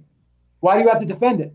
Because if I disagree, we're a social forum. This is a social forum, is it not? So if I want to disagree and give my opinion that I disagree, then I can give my. So you're giving my. So then you're giving my. So you're giving my words power. So you're giving my words power. If every time I make a video about Eddie Hearn, and you're always responding to it, then you're giving me too much power, because I have control over you, because I can elicit a response out of you anytime I want. All I have to do is make an Eddie Hearn video, and I don't believe that you don't watch all the videos. And then I will elicit a response out of you, because you give my words power. You giving my words power, because if I say something and you feel the need to respond to what I say, then obviously my words have power. You would just ignore me. Because a lot of people that say things sometimes you are ignored, Beeb. Sometimes I'll go on YouTube and I see your videos come up, I see the titles, and I scroll right past it, Beeb. I ain't got time sometimes to listen to your. Yeah, but you watch about 95. But you watch about time, but like you're here right now. But you watch about 95% of my videos. Yeah. Because Beeb said I'd never challenge him. I can't come home at a decent time. I'm not going to the gym tonight. So I can talk for but you're here. Because Beeb said I was a coward. Beeb said I was a coward, and that I'm a Eddie Hearn shill or whatever else he said, and attacking me personally. Because I don't do. Like, I gotta be honest with you. I don't believe you. That's his little thing, in it. You skip some Eddie Hearn videos. I don't believe you. I think you watch 95% of my videos. That's my opinion. You're here. You're here. You're here. That's proof in itself. Yeah, because I got home, put on YouTube on my iPad, and you were live, and I was like, yeah, it's a good time. I'm a comment, and I know if I comment, you were gonna see it. And what were you gonna say if you saw me? What were you gonna say? What were you gonna say, Beeb? Admit, Papoose, you like me though. You like me, don't you? Beeb, man, you saw my last comment. You saw that I said that I like you. But you like me, don't you? I've been listening to you for a long time, bro. You're a fan, though. You're a fan, right? But voice, since you used to pretend that you were from the UK and that you liked us and all of this foolishness, and then I don't know what happened to you, man. I don't know what happened to you. So he's on the wrong side. I tell you. But you still like me, though, right? I do. Do you want to know why I do like you? Because you're an intelligent, charismatic man. Wow! Look at this. Swearing at people. Look at this. Personally attacking them, being full of hubris and arrogance. When you're not doing those things, you're a cool dude, man. You're a cool dude. That was like a backhanded compliment, but I'll take it. So we're gonna walk away from this whole debate today with one point not being resolved, and it's just not going to be resolved. No, we disagree. That's it. That's at the end of it. You think that Ruiz has got some leverage. I personally think he doesn't. You think he has zero. You think he has zero. Yeah, but I have little leverage. That doesn't mean he's not going to get something. But that doesn't mean he's not going to get something. But if you do get something, because it's up to the discretion. It's up to the discretion of the people with the leverage, which happens to be Matchroom. But so you did say that he did get something though, right? You just said that, right? He did get something though, right? I said that doesn't mean he's not going to get something. I said it doesn't mean he's not. Oh, so he's going to get some things that he wants, but that doesn't mean he has just like maybe a little teeny bit of leverage, like maybe like a little dripple of pea type size. Did you not hear what I just said? Yeah, but B, did you not hear what I just said? I said, just because he has no leverage, it doesn't mean he's not going to get something. But that ultimately is up to the discretion. So why would they have all of the leverage? Why would they just give him something? But why would they just want Matchroom to have 100%? Whatever it is, you want him to have everything. But why? Listen to you. You're doing it as well. You're doing it as well, D-Star. You're projecting, bro. Why are you projecting I'm just saying, and I'm on this side and on that side? He keeps misusing that word, D-Star. I don't think he knows what it means. You don't know what it means. Stop using projection. I'm not projecting anything.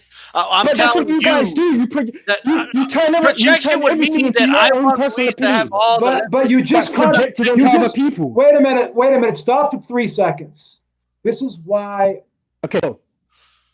You just said just because they give him what he wants or any little bit of what he wants, it doesn't mean he has leverage. Why would anyone just give you something if they didn't have to give it to you? I mean, this is why I'm sorry. This is why I love video, because I always use this saying, the internet's forever. People are going to go back and listen to this, and they're going to hear you contradict yourself. You just made a statement. Just because they give him little things that he wants doesn't mean that he has any leverage. Why would they, out of the goodness of their heart, just give him things for yourself? You just answered it for yourself. Out of the goodness of their heart, because as much as you want to make so it's charity. As much as you want to make that. Hang on, can I finish? As much as you want to make that. Can I finish? Goodness of it.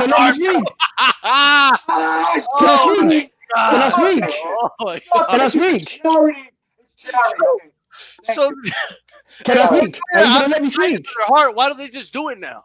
Why go through all this? Can I speak? Can I speak? Can I speak? Because as much as you're trying to make out that Eddie Hearn is an evil devil, from the depths of hell. No, it's just now he's going back. Now he's going back. He does some good things. Now he's going back to this again. And he does some bad things. So he does some good things and he does some bad things. So for example, he might make a ruthless. Can I finish? Can I finish? Go ahead. D-Star not even listening, so whatever. I'll just keep going because D-Star just amusing himself. Go ahead. If he chooses to make some ruthless, cold business decisions, then so be it. If he chooses to soften his stance and listen to what Ruiz is asking for, then so be it.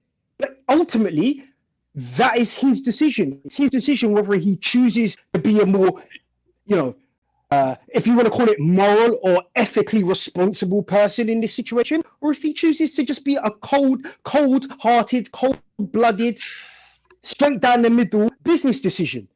But ultimately, it's their decision. You like the power, whichever road they choose to take. So you like the fact to them. You like having all the power. It's nothing to do with like. So you like what he does. So you're doing it again. It's got nothing to do with like. It's how it is. Bro, I'm not putting myself in a situation where I say I like it or I don't like it or whatever. That ain't got nothing to do with it. So you don't have an opinion on whether something is ethically wrong or right. So when you go through your daily life, you remove ethics out of everything. You have no moral compass. You have no sense of what's right and what's wrong. You just care about what can be done. So if you see a big That's bully, hyperbole. if you see a big bully, wait a minute, if you see a big bully beating the shit out of a small kid, then you just say that he can do that because he's the bigger kid. Oh, dear. So because Eddie Hearn's in a position of power, fuck it, he can do whatever the fuck he wants, whether it's good or bad. That's your stance. That's your stance. Yeah, you do. You did it again. You did it again. You did it again. Because of your own personal preferences, you're trying to project that onto me. I'm just being objective. You're misusing the word again. You're misusing the word again. And do you want to know why? Do you want to know why? Explain do you want to know why I can be objective? Because it's not personal. It's not Explain personal. how we're projecting, because you keep using that word. How are we projecting? What am I projecting? You have a personal preference about this situation. Everybody has personal preferences. Everybody has personal preferences. You have personal preferences too. You have an emotional preference in this situation. Are you neutral on this? Are you neutral? Are you 100% down the middle on this? Right? You're neutral? What neutral emotions? No, are you neutral on this situation? Have you taken a side? Yes or no? But neutral in what sense, Beeb? Am I neutral emotionally? Am I neutral morally? Am I neutral ethically? Have you taken a side? Have you taken a side?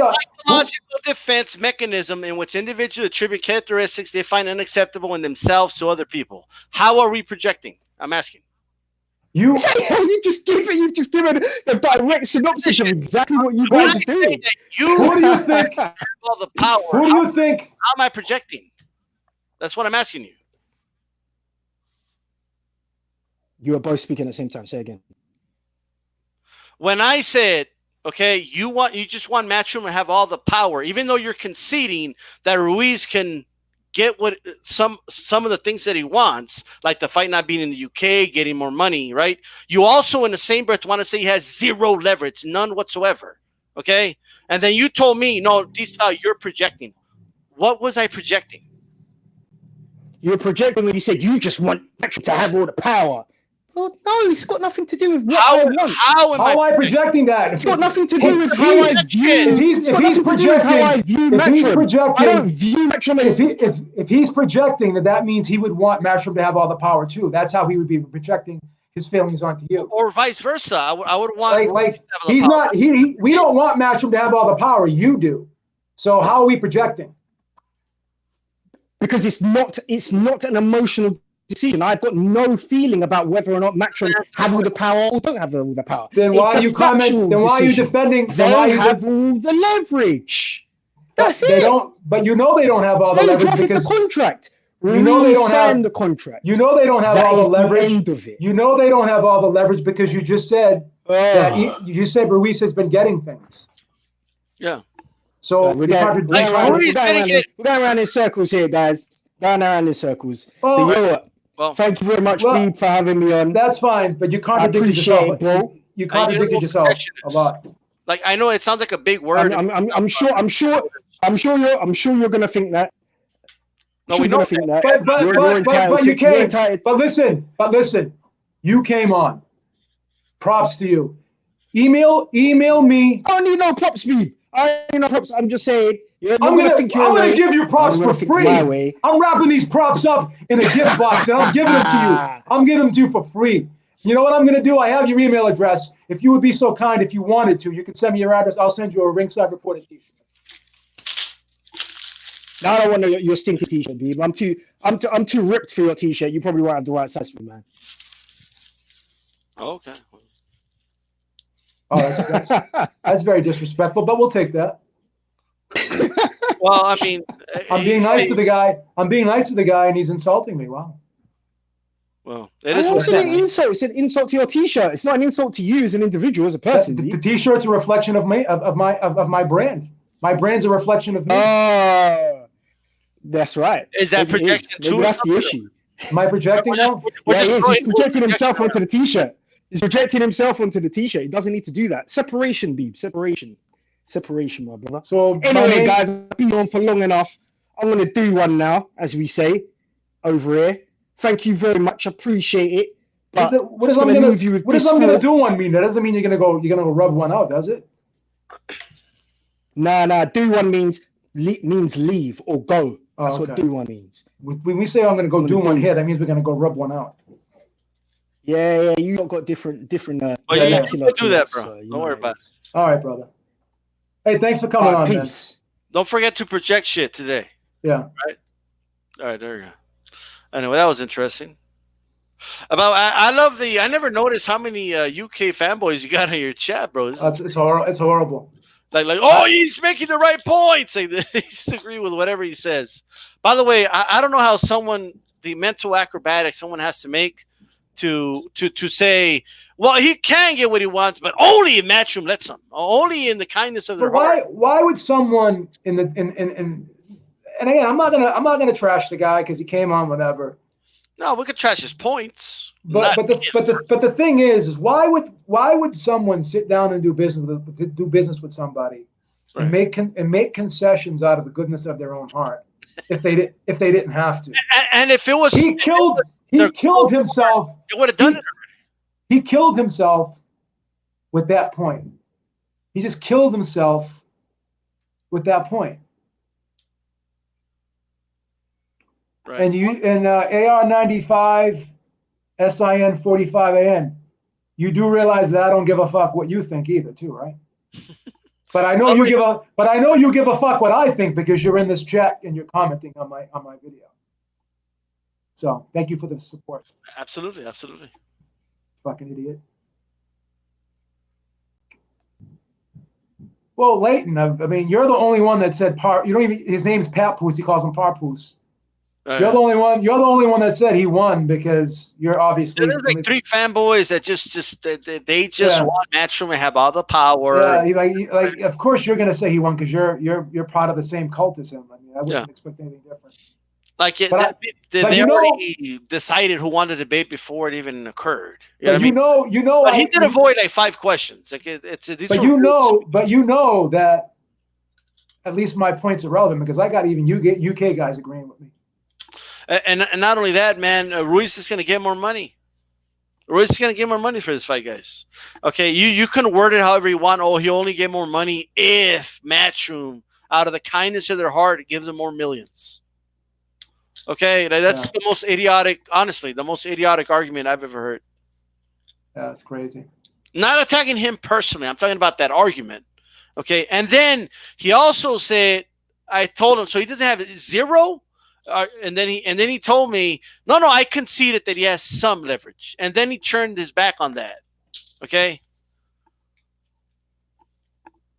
Oh, I gotta give Dan a link. I'm sorry. Before I go, I'm gonna let Dan come on. I'm sorry, Dan. I'm so fucking sorry, Dan. I don't know if he's still around. Should have let's see if it comes on. Mr. Boxing today in the house, by the way. I just don't get.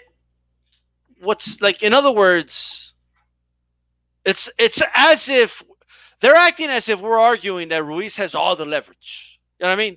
Like if we're arguing that Ruiz calls all the shots. That's not what we're arguing. Well, I mean, I'm going to speak for myself. I believe Beeb agrees with most of this, but this is myself. Okay.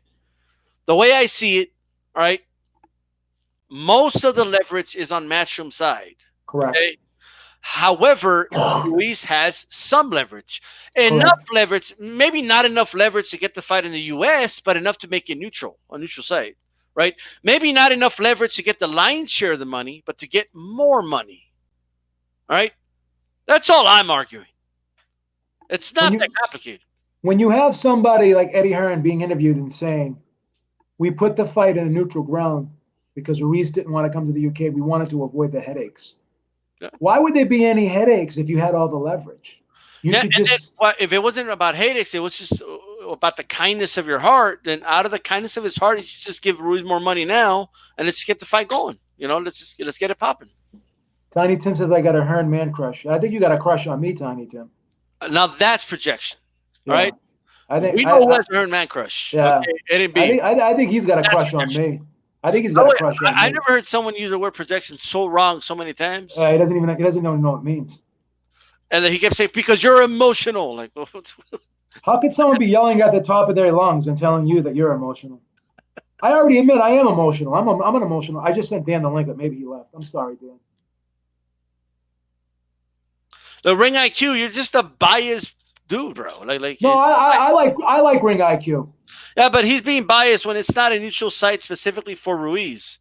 You just quoted what I like ring IQ, but also Robles did say that they still haven't signed anything yet. No, but what I'm saying and ring IQ neutral site specific. Ring IQ, with all due respect, ring IQ, I love you. I think you're cool as shit. I watch all your videos. I'm subscribed. But I don't think Ruiz should take the 9. I think Ruiz should try to get more than 9 million, whether he gets it or not. I have no problem with him trying to get more than 9 million. But that doesn't mean I don't want to watch the fight, because I can show you that I have the zone on my phone and I watch all the fights. So I'm still going to watch it.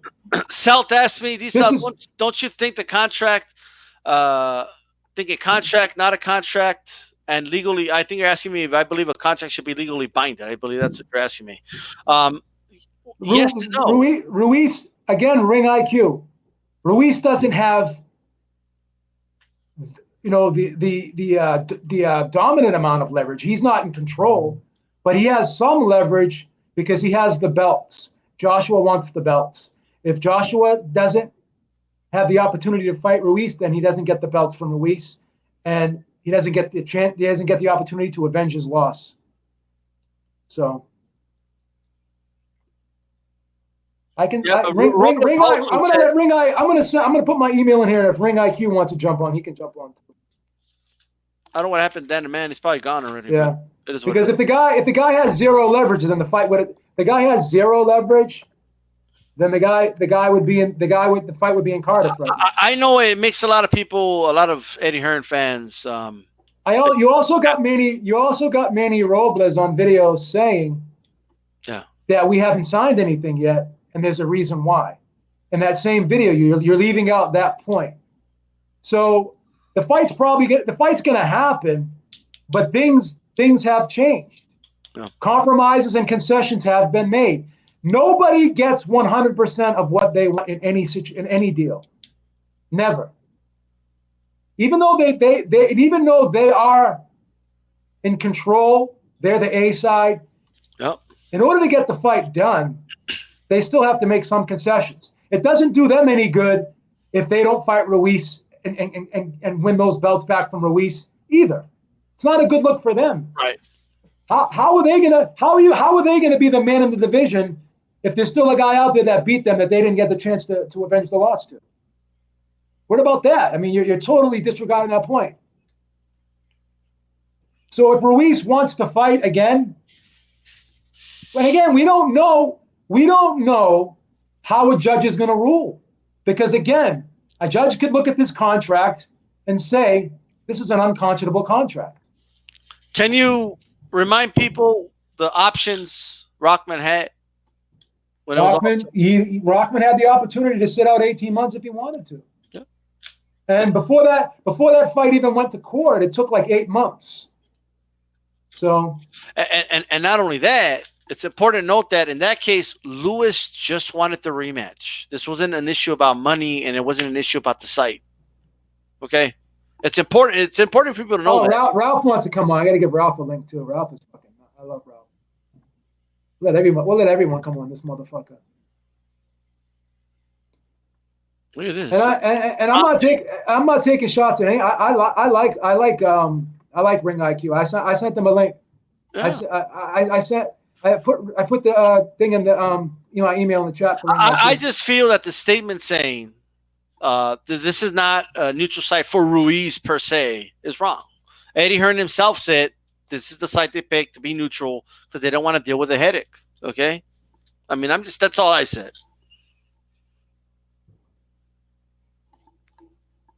I mean, just name Jackson.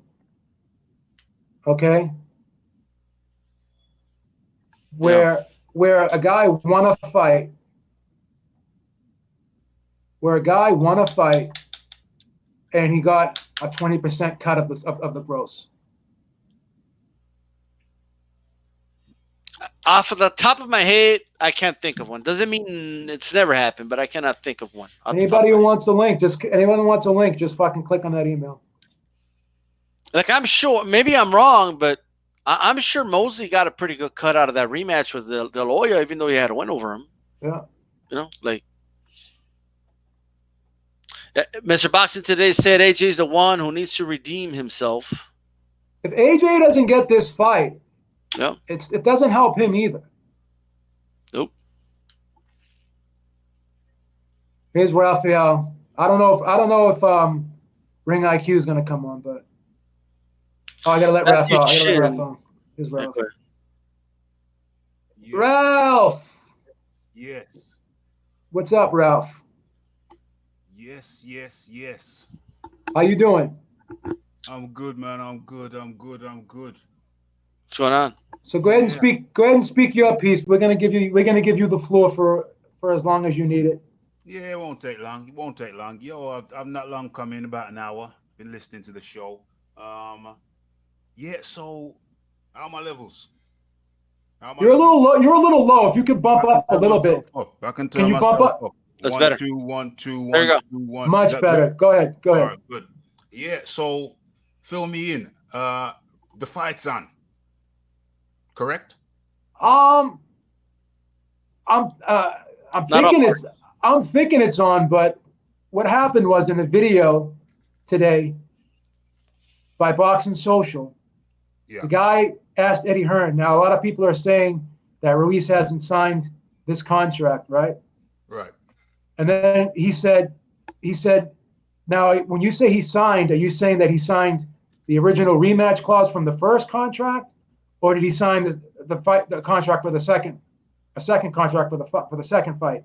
Eddie Hearn's response was, there is no second contract. He goes, he already agreed when he signed the first fight that he was going to fight the second fight. So there's no need for a second fight. And legally, Eddie Hearn is right. I mean, he signed the contract with the clause in it, and Eddie Hearn has every right to announce this fight because in that contract it said that he would choose the venue and he would choose when and where the fight was going to be. All that stuff was stated, but the fact remains that a second contract still has to be drawn up for the second fight, with to agree on all the other things that are going to be involved in with the fight, like the drug testing protocol and all that stuff.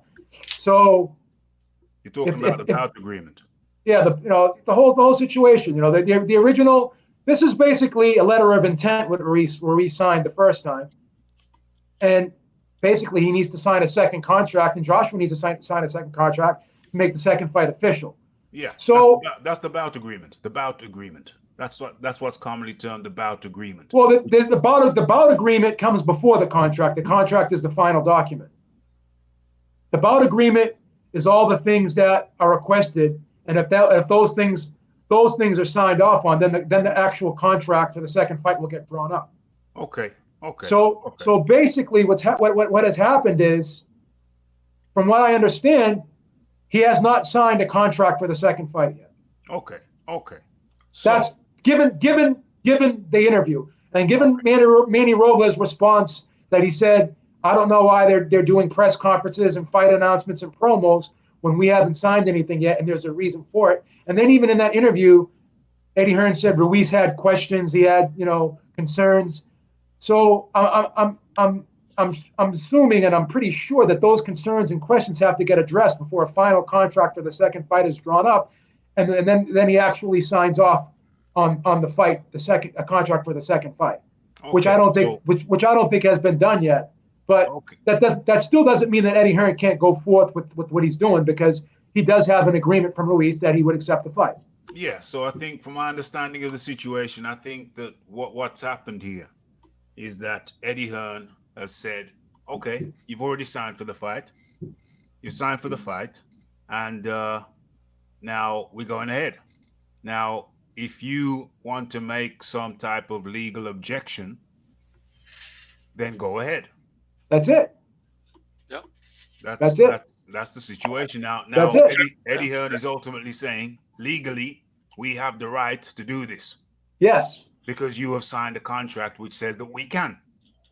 That's correct. Now, if you have any other position, then take us to court. That's correct. So it's a strong move by Eddie. It is. A very, very bold and strong and legally, obviously spoken to his legal people. He can do, yeah. It's a legally correct maneuver. But let me ask you one question here. Yeah. We already know Eddie Hearn. But before you ask me the question, should we not be celebrating that the fight's on? Well, it's not. We don't know yet if it's on. I think the fight. I think the fight's probably 95%. I think there's still a chance that. I think the fight's going to happen, but I still think that Ruiz is probably going to get some more things in his favor. Yeah, I mean, I don't even want to talk about more things in his favor. I mean, that's fine. That's I'm going to watch the fight regardless. I'm going to watch the fight regardless. Yeah, I'm not against the fight. We all want to see the fight. So I want to see the fight. Just because should we not be celebrating that this thing looks like it's on now? My only concern is that there's going to be more obstacles thrown into this. Of course they will, from the Ruiz side, because they obviously wanted certain concessions which they have not got. Well, they got one of them. Well, how do you know they got one of them? They don't have to go to the UK. That's another one of our points. How do you know that? Because they don't have to go.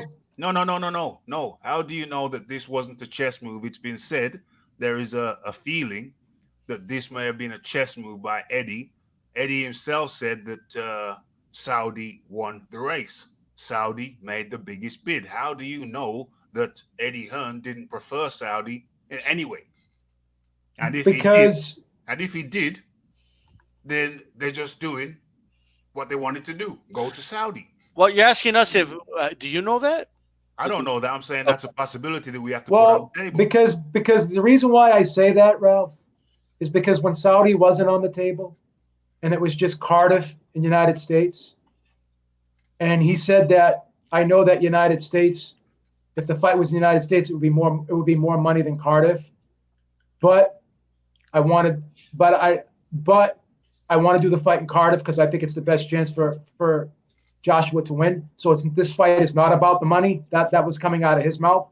So now all of a sudden, we don't know how big the fight would have been if it was the United States, because we don't know what the zone would have paid for this fight to have it in the United States. So again, even in this interview, he said we put the fight on neutral ground. Part of the reason, he said it out of his mouth. He said part of the reason was because Ruiz did not want to go to the UK. And then he said we wanted to avoid the headaches.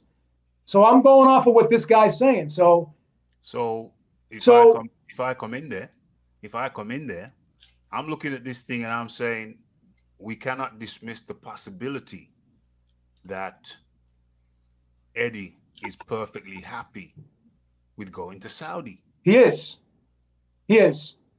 So we say that's a concession to Ruiz. It is. But we don't really know that's a concession to Ruiz because this place could have been. They appear to have, according to Eddie, they've made the best offer. So we don't know what the other offer was. New York never got an opportunity to make an offer because they were taken out of the equation immediately. Well, first of all the biggest purses in the history of boxing have been in the U.S. That's the number one. Okay, but I think this potentially could have been one of those fights, but that's not here nor there. But in terms of Ruiz was like on the Joe Rogan interview talking about how they wanted him to go to England. He kept saying, "No, I'm not going to go to England." Okay, so this was, this was a concession. Yeah, it was a concession. This was a concession. He didn't get. I mean, I'm sure Ruiz wanted to fight in Mexico or in the U.S. He didn't get what he wanted, obviously, right? But it was a concession. Whether you want to say it was a minor concession or we can judge how big of a concession, but it was a concession. What I'm saying to you is, if Saudi Arabia made the biggest bid, but we don't know that. We don't know. We don't know. I said if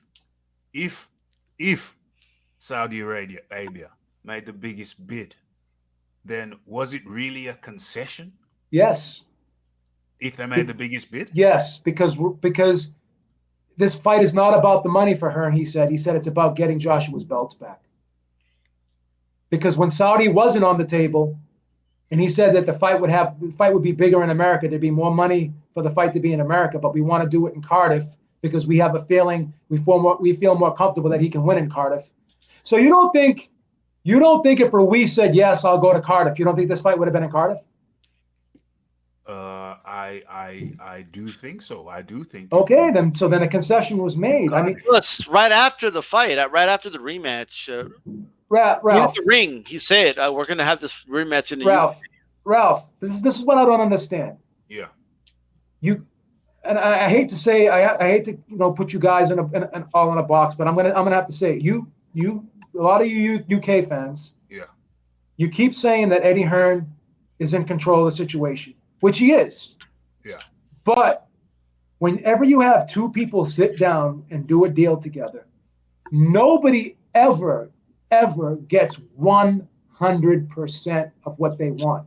Now, if you get 85 to 90% of what you want, yeah, you're still winning. They're still in control of this situation. Yeah. But people are saying, but when you have the fighter himself, Anthony Joshua, saying that Ruiz has some say, he has a say, but we're still the A side. Yeah. People are saying that like Team Ruiz has zero leverage here. No. Forget about that. Of course, he has some leverage. Of course, Thank he has you. some leverage. Thank you. Now, you're sensible. You're sensible. He has some leverage. If two people are sitting around the table, then it's likely that there is a division of leverage. Yeah. Correct. One could have a greater percent of leverage. One will have the greater percent of leverage, and the other a lesser degree of leverage. 100%. We can all agree on that. We can 100%. all agree on that. We can all agree on that. So that's no problem. My point, and I'm not going to labor the point too much. I just want to throw it on the table. Sure. That going to Saudi, people should not assume that it's a terrible thing for Eddie and Joshua. I don't think it is. Do you realize that Joshua spends a lot of time in Dubai? Yes. Do you realize that part of the world is almost a second home to him? I'm starting to realize that. Yes. Yeah, it's a second home. That part spends a lot of time in Dubai. Spends a lot of time in Dubai. So I'm putting it on the table. That's correct. This isn't the massive hardship for Joshua that some people may imagine. That's a good point. That's a fair point.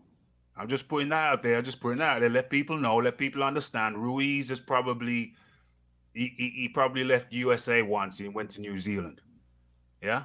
It's just a bit of a joke. I don't know where he goes, but so what we know is that Ruiz has left the USA once, including Mexico, when he went to New Zealand. But Joshua, the fight has gone. I want this to sink in. The fight is going to Joshua's second home. Let that sink in. Well, what I will say is this. Whether, let's assume maybe Ruiz doesn't know that or whatever the case is, they definitely didn't want it in the UK, right? Yeah. Now, whether this is better or worse, I don't know. But I think it's better for Ruiz that it's here, that it's in Saudi as opposed to the UK. It may be. I think it is. Although, I mean, I have my own questions about that, but in terms of... Well, you're still going to the man's second home. But it's not his first home. No, true. So it's better than that, right? And Ruiz went to New Zealand, and I thought he won the fight against Joseph. He did very well. I can't deny it. I've got videos on it. I've got videos on it saying that. Did you think he won the fight? Did you think he beat? It was 50-50. It was 50-50. It was a pick 'em. So you thought the fight could have gone either way when he fought Joseph Parker? Yeah, 50-50. Yeah. All right. It was a pick 'em. Now, is it his second home or is it like his holiday home? It's his holiday home. Well, what's your holiday home? Your holiday home is a place where you're really comfortable. Okay. Well, Because some people say Nigeria is the second home, but I mean, I don't. Well, yeah, that's his home as well. Okay, you could say Nigeria is his second home, but this is his third home. This is his third home. It's his third home. this is third home. It's his third home. Yeah, it's his holiday. I mean, the guy got a lot of money. He got home. He probably got homes all across the world. He probably got several homes. Probably got a home in Alabama on the down low. You know, he's got an apartment. You know, he's got an apartment in New York too. Yeah. So this is his fifth home. Right. The New York is his fifth home. The fourth home we don't know. The fourth home might be an island somewhere. Okay, so the fight looks like it's happening. For Ruiz, for it not to happen, Ruiz, I think, is gonna have to go to court. I think that's the strong arm move that Eddie's made. For the fight not to happen, Ruiz is going to have to go to court. It seems that way. Well, he could just not show up. You know, like you know what I mean? Yeah, and then that would trigger court, but yeah, that would trigger the court. Then it's a breach of contract. Then he loses his belts, just not directly because of that, but as a consequence of the consequence. Right. You know what I'm saying? So in a sense, I think we should be celebrating, man. We should be celebrating. I know that certain USA guys. I don't know if you see my video, American Bull. I recommend you guys you check it out, and I will check it out. American. I'll check it out. And the picture is Ruiz holding the balls of a bull, and saying this is Mexican bulls right here. Yeah, he's holding the balls of a bull right now. With American Bull, my concept on American Bull is that you guys, it seems, I can't say everybody, but it seemed like there was a significant amount of you American content creators who somehow felt slighted, somehow felt uncomfortable, somehow felt insulted. That's the word I'm looking for. Somehow felt insulted that Ruiz was only getting 9 million out of a 40 million pot. You mean for the first fight? This fight. Okay. Yeah. 9 million out of a 40. This seems like there's some bad feeling over there by many of you. If you ask me if I think it's right, I think even yesterday you said you didn't think it was right. Was I on yesterday? Yeah, it was. Yeah. When I asked you, I said, "Do you think it's right?" And even you said, "No, it's not right." But it doesn't matter if it's right because he signed the contract. That's That's what. Yeah, right. That's what I said. So you didn't think it was right either. No, I don't think it's wrong. I don't think it's wrong. I think that if I sign a contract. No, remember the analogy I used. I said, if you gave me a written document that you would sell your car to me for $1, I'm giving you the $1 and taking your car. That was your choice, Beeb. And then I told you, what if the car changed? It's the same. No, let's write the make, the model, the VIN number. That's the car I want. That's the car you're right. You said. That was the first fight. That's the first fight. But that's the first fight. The second fight is different. The second fight is different. The second fight is if I crash my car, you got to give me your other car, pretty much. You know what I mean? That's yeah. In the deal. Okay. Well, let's work with that analogy. Beeb, you have 3 cars.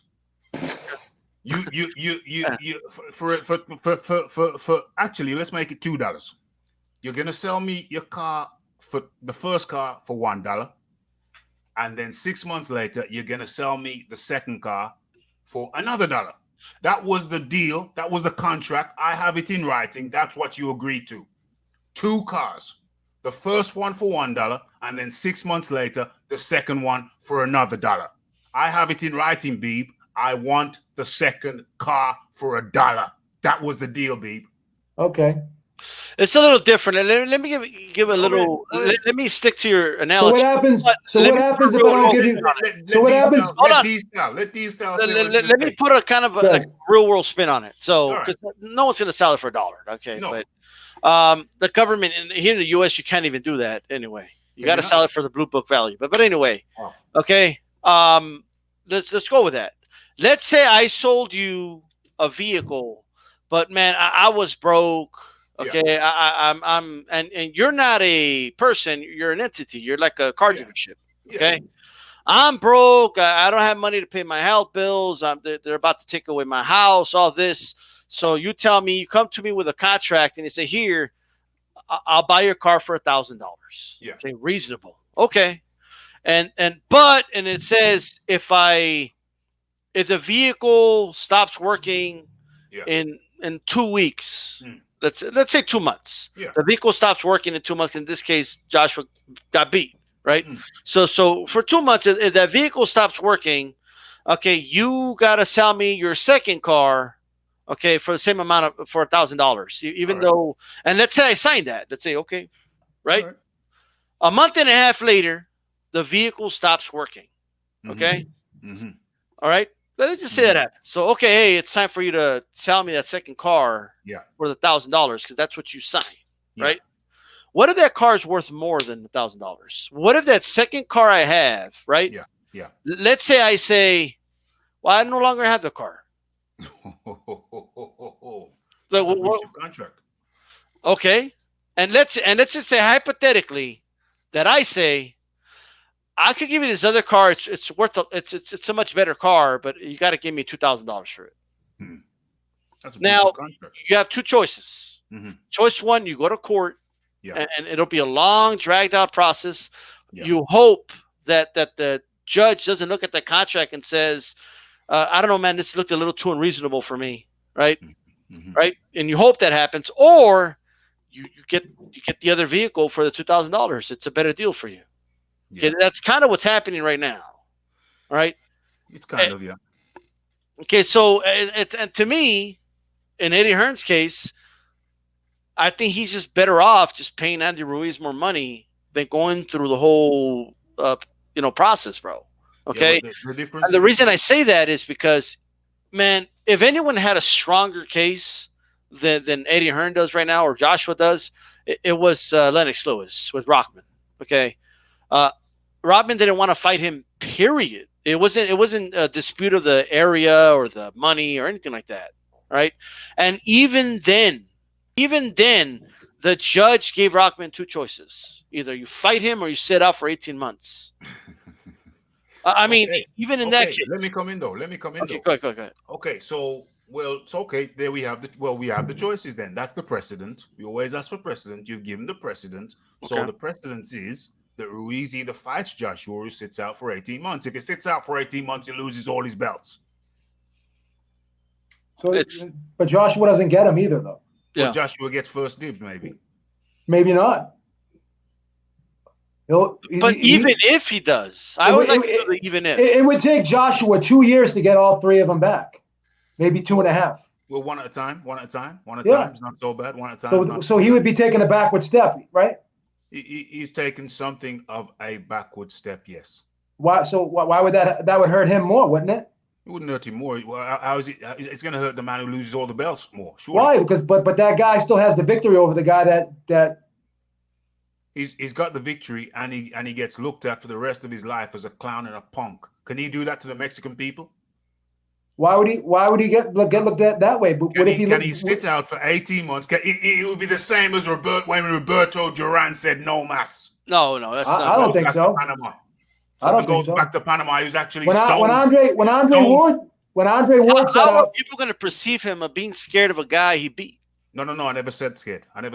Or not want to fight. When Andre Ward and Mikey Garcia sat out 2 years, did anyone call them a punk? No, hold on.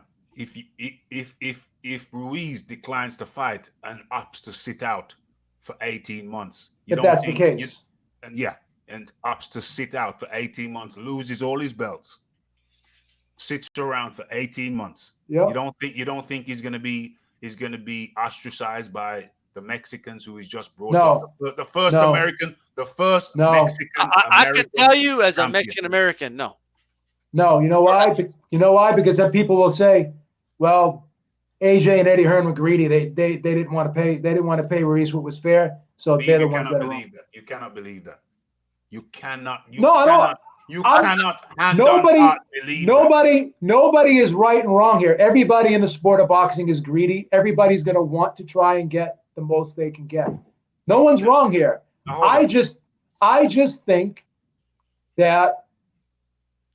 Yeah, but back to the precedent part. Wait, let me finish. I just think that if they were smart, they would at least kick in maybe 4 or 5 million more, and they'd still be getting a substantial purse. Why? So they're making 31, right? Why not just make fucking 27? That's still a lot of money, and then give the other guy 5 more, and then you bump him up to 14. That's a fair. Why not just do that? And you get more money in your future fights because you got all the belts. It's like fucking 80, an 80-20 split is ridiculous. Maybe 70-30 is okay. Like that's even below purse bids. I know. When purse bid is 75-25, 75 for the champion, and 25 for the fucking challenger. So with the deal that they've put in place is even below purse bids. I'm aware of that. But why not? Now, I think both sides are greedy, and I think that's perfectly normal. Because you know why? I'm fucking greedy. I think we're all greedy. That's the nature of the beast. Okay? If I can get $200 instead of $100, I'm going to get $200. We're all going to go and get the best deal we can for ourselves. That's why I hate when people say, "Oh, this guy is doing this." They're doing the same thing anyone else would do. So the thing is this: the smart thing to do would just bump them up. Well, bump them up. Well, you see, going back to the analogy, D-Styles analogy, if you don't have the second car, you have certain collateral that I can take. You have to sell your house and pay me what you don't have. Okay, but let's put it this way, because in this case, are you going to sell your house? And literally, I mean, Ruiz just bought a mansion. Ruiz just bought a mansion, so that it crosses over. He crosses over. Yeah. You know, he now has spent big money. He's bought a Rolls. He's bought a mansion. He now, it seems like he's like those football stars who get the first big check and splurge. They splurge. So now Ruiz, he splurged on that check. Yeah. Now in the knowledge, he knows he's getting the second check. He splurged. Can he physically afford not to fight? Because he's bumped up his expenditure to millionaire status. Well, we know he hasn't fought before for about almost 2 years, and that's when he was driving a Porsche. So who knows? Right. Who knows what this guy can do or what he can't do? Who knows what he has in the bank? Right. Who knows if Al Heyman's going to give him a stipend? A wise man once told me, just keep earning. Every week, every month, just keep earning. And over the years, I have found that to be true. Andy Ruiz, is he 30 now? 29, 30. 29, 30. He's coming into his prime years now. And with the weight he's carrying, we don't know when his prime. We don't know when his prime years are. He could be there right now. Yeah. You are asking a morbidly obese man to perhaps sit out his prime years for 18 months. You know, back to my analogy.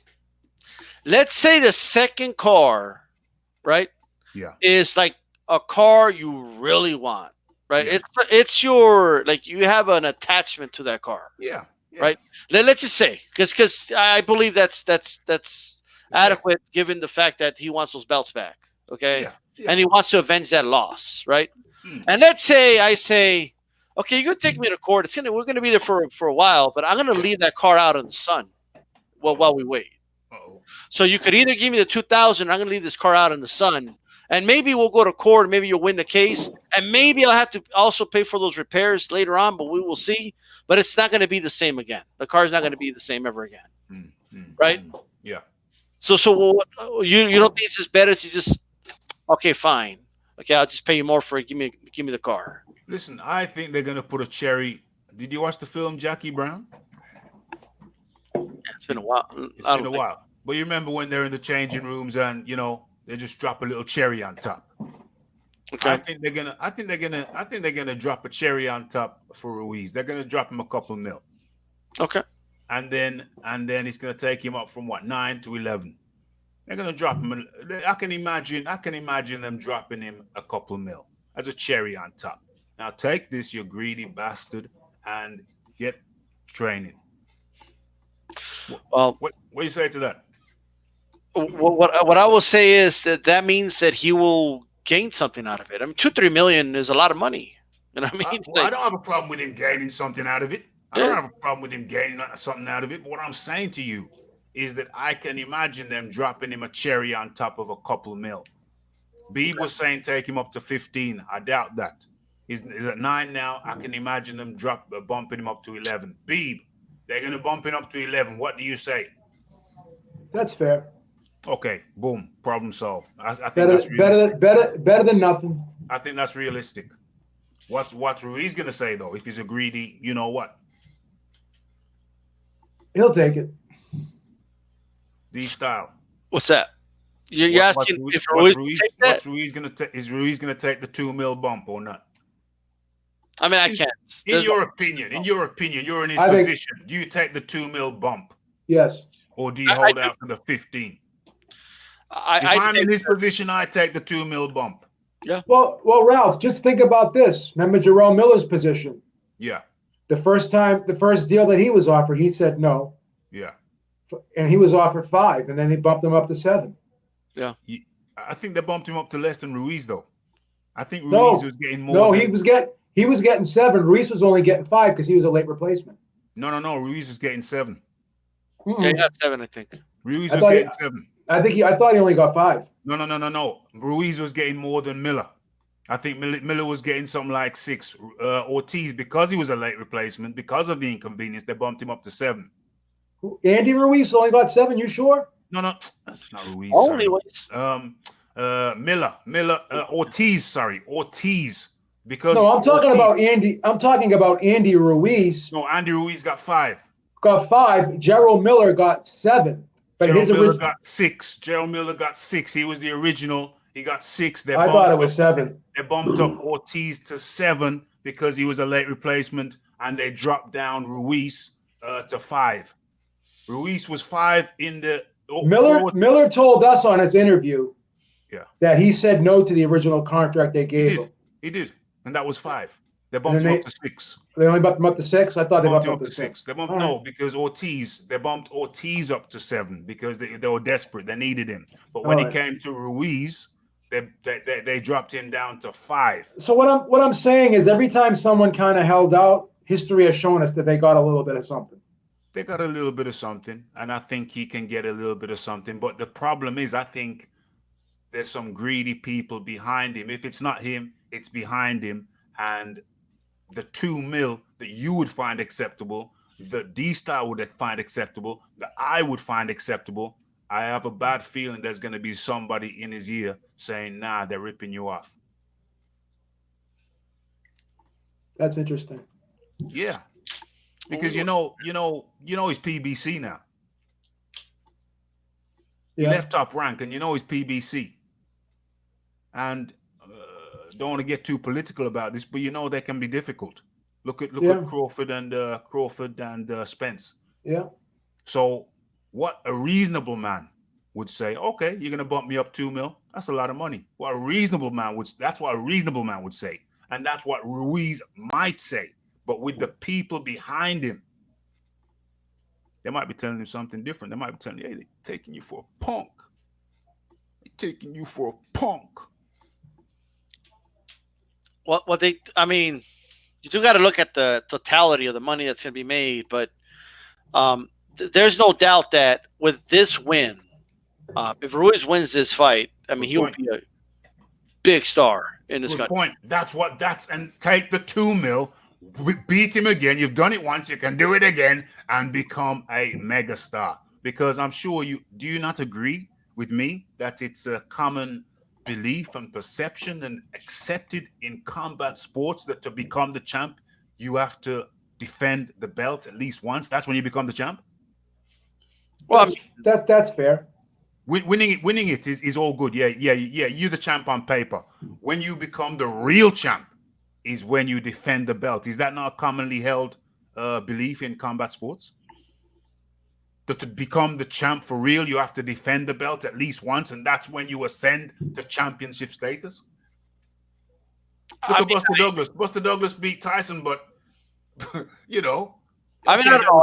Ruiz he is the heavyweight champion right now of the world. He is the champ, but when he defends his belt successfully, I know what you mean. But listen, you said it yourself. When he defends the belt successfully that first time, then that moves him into a different stratosphere. Is that true or false?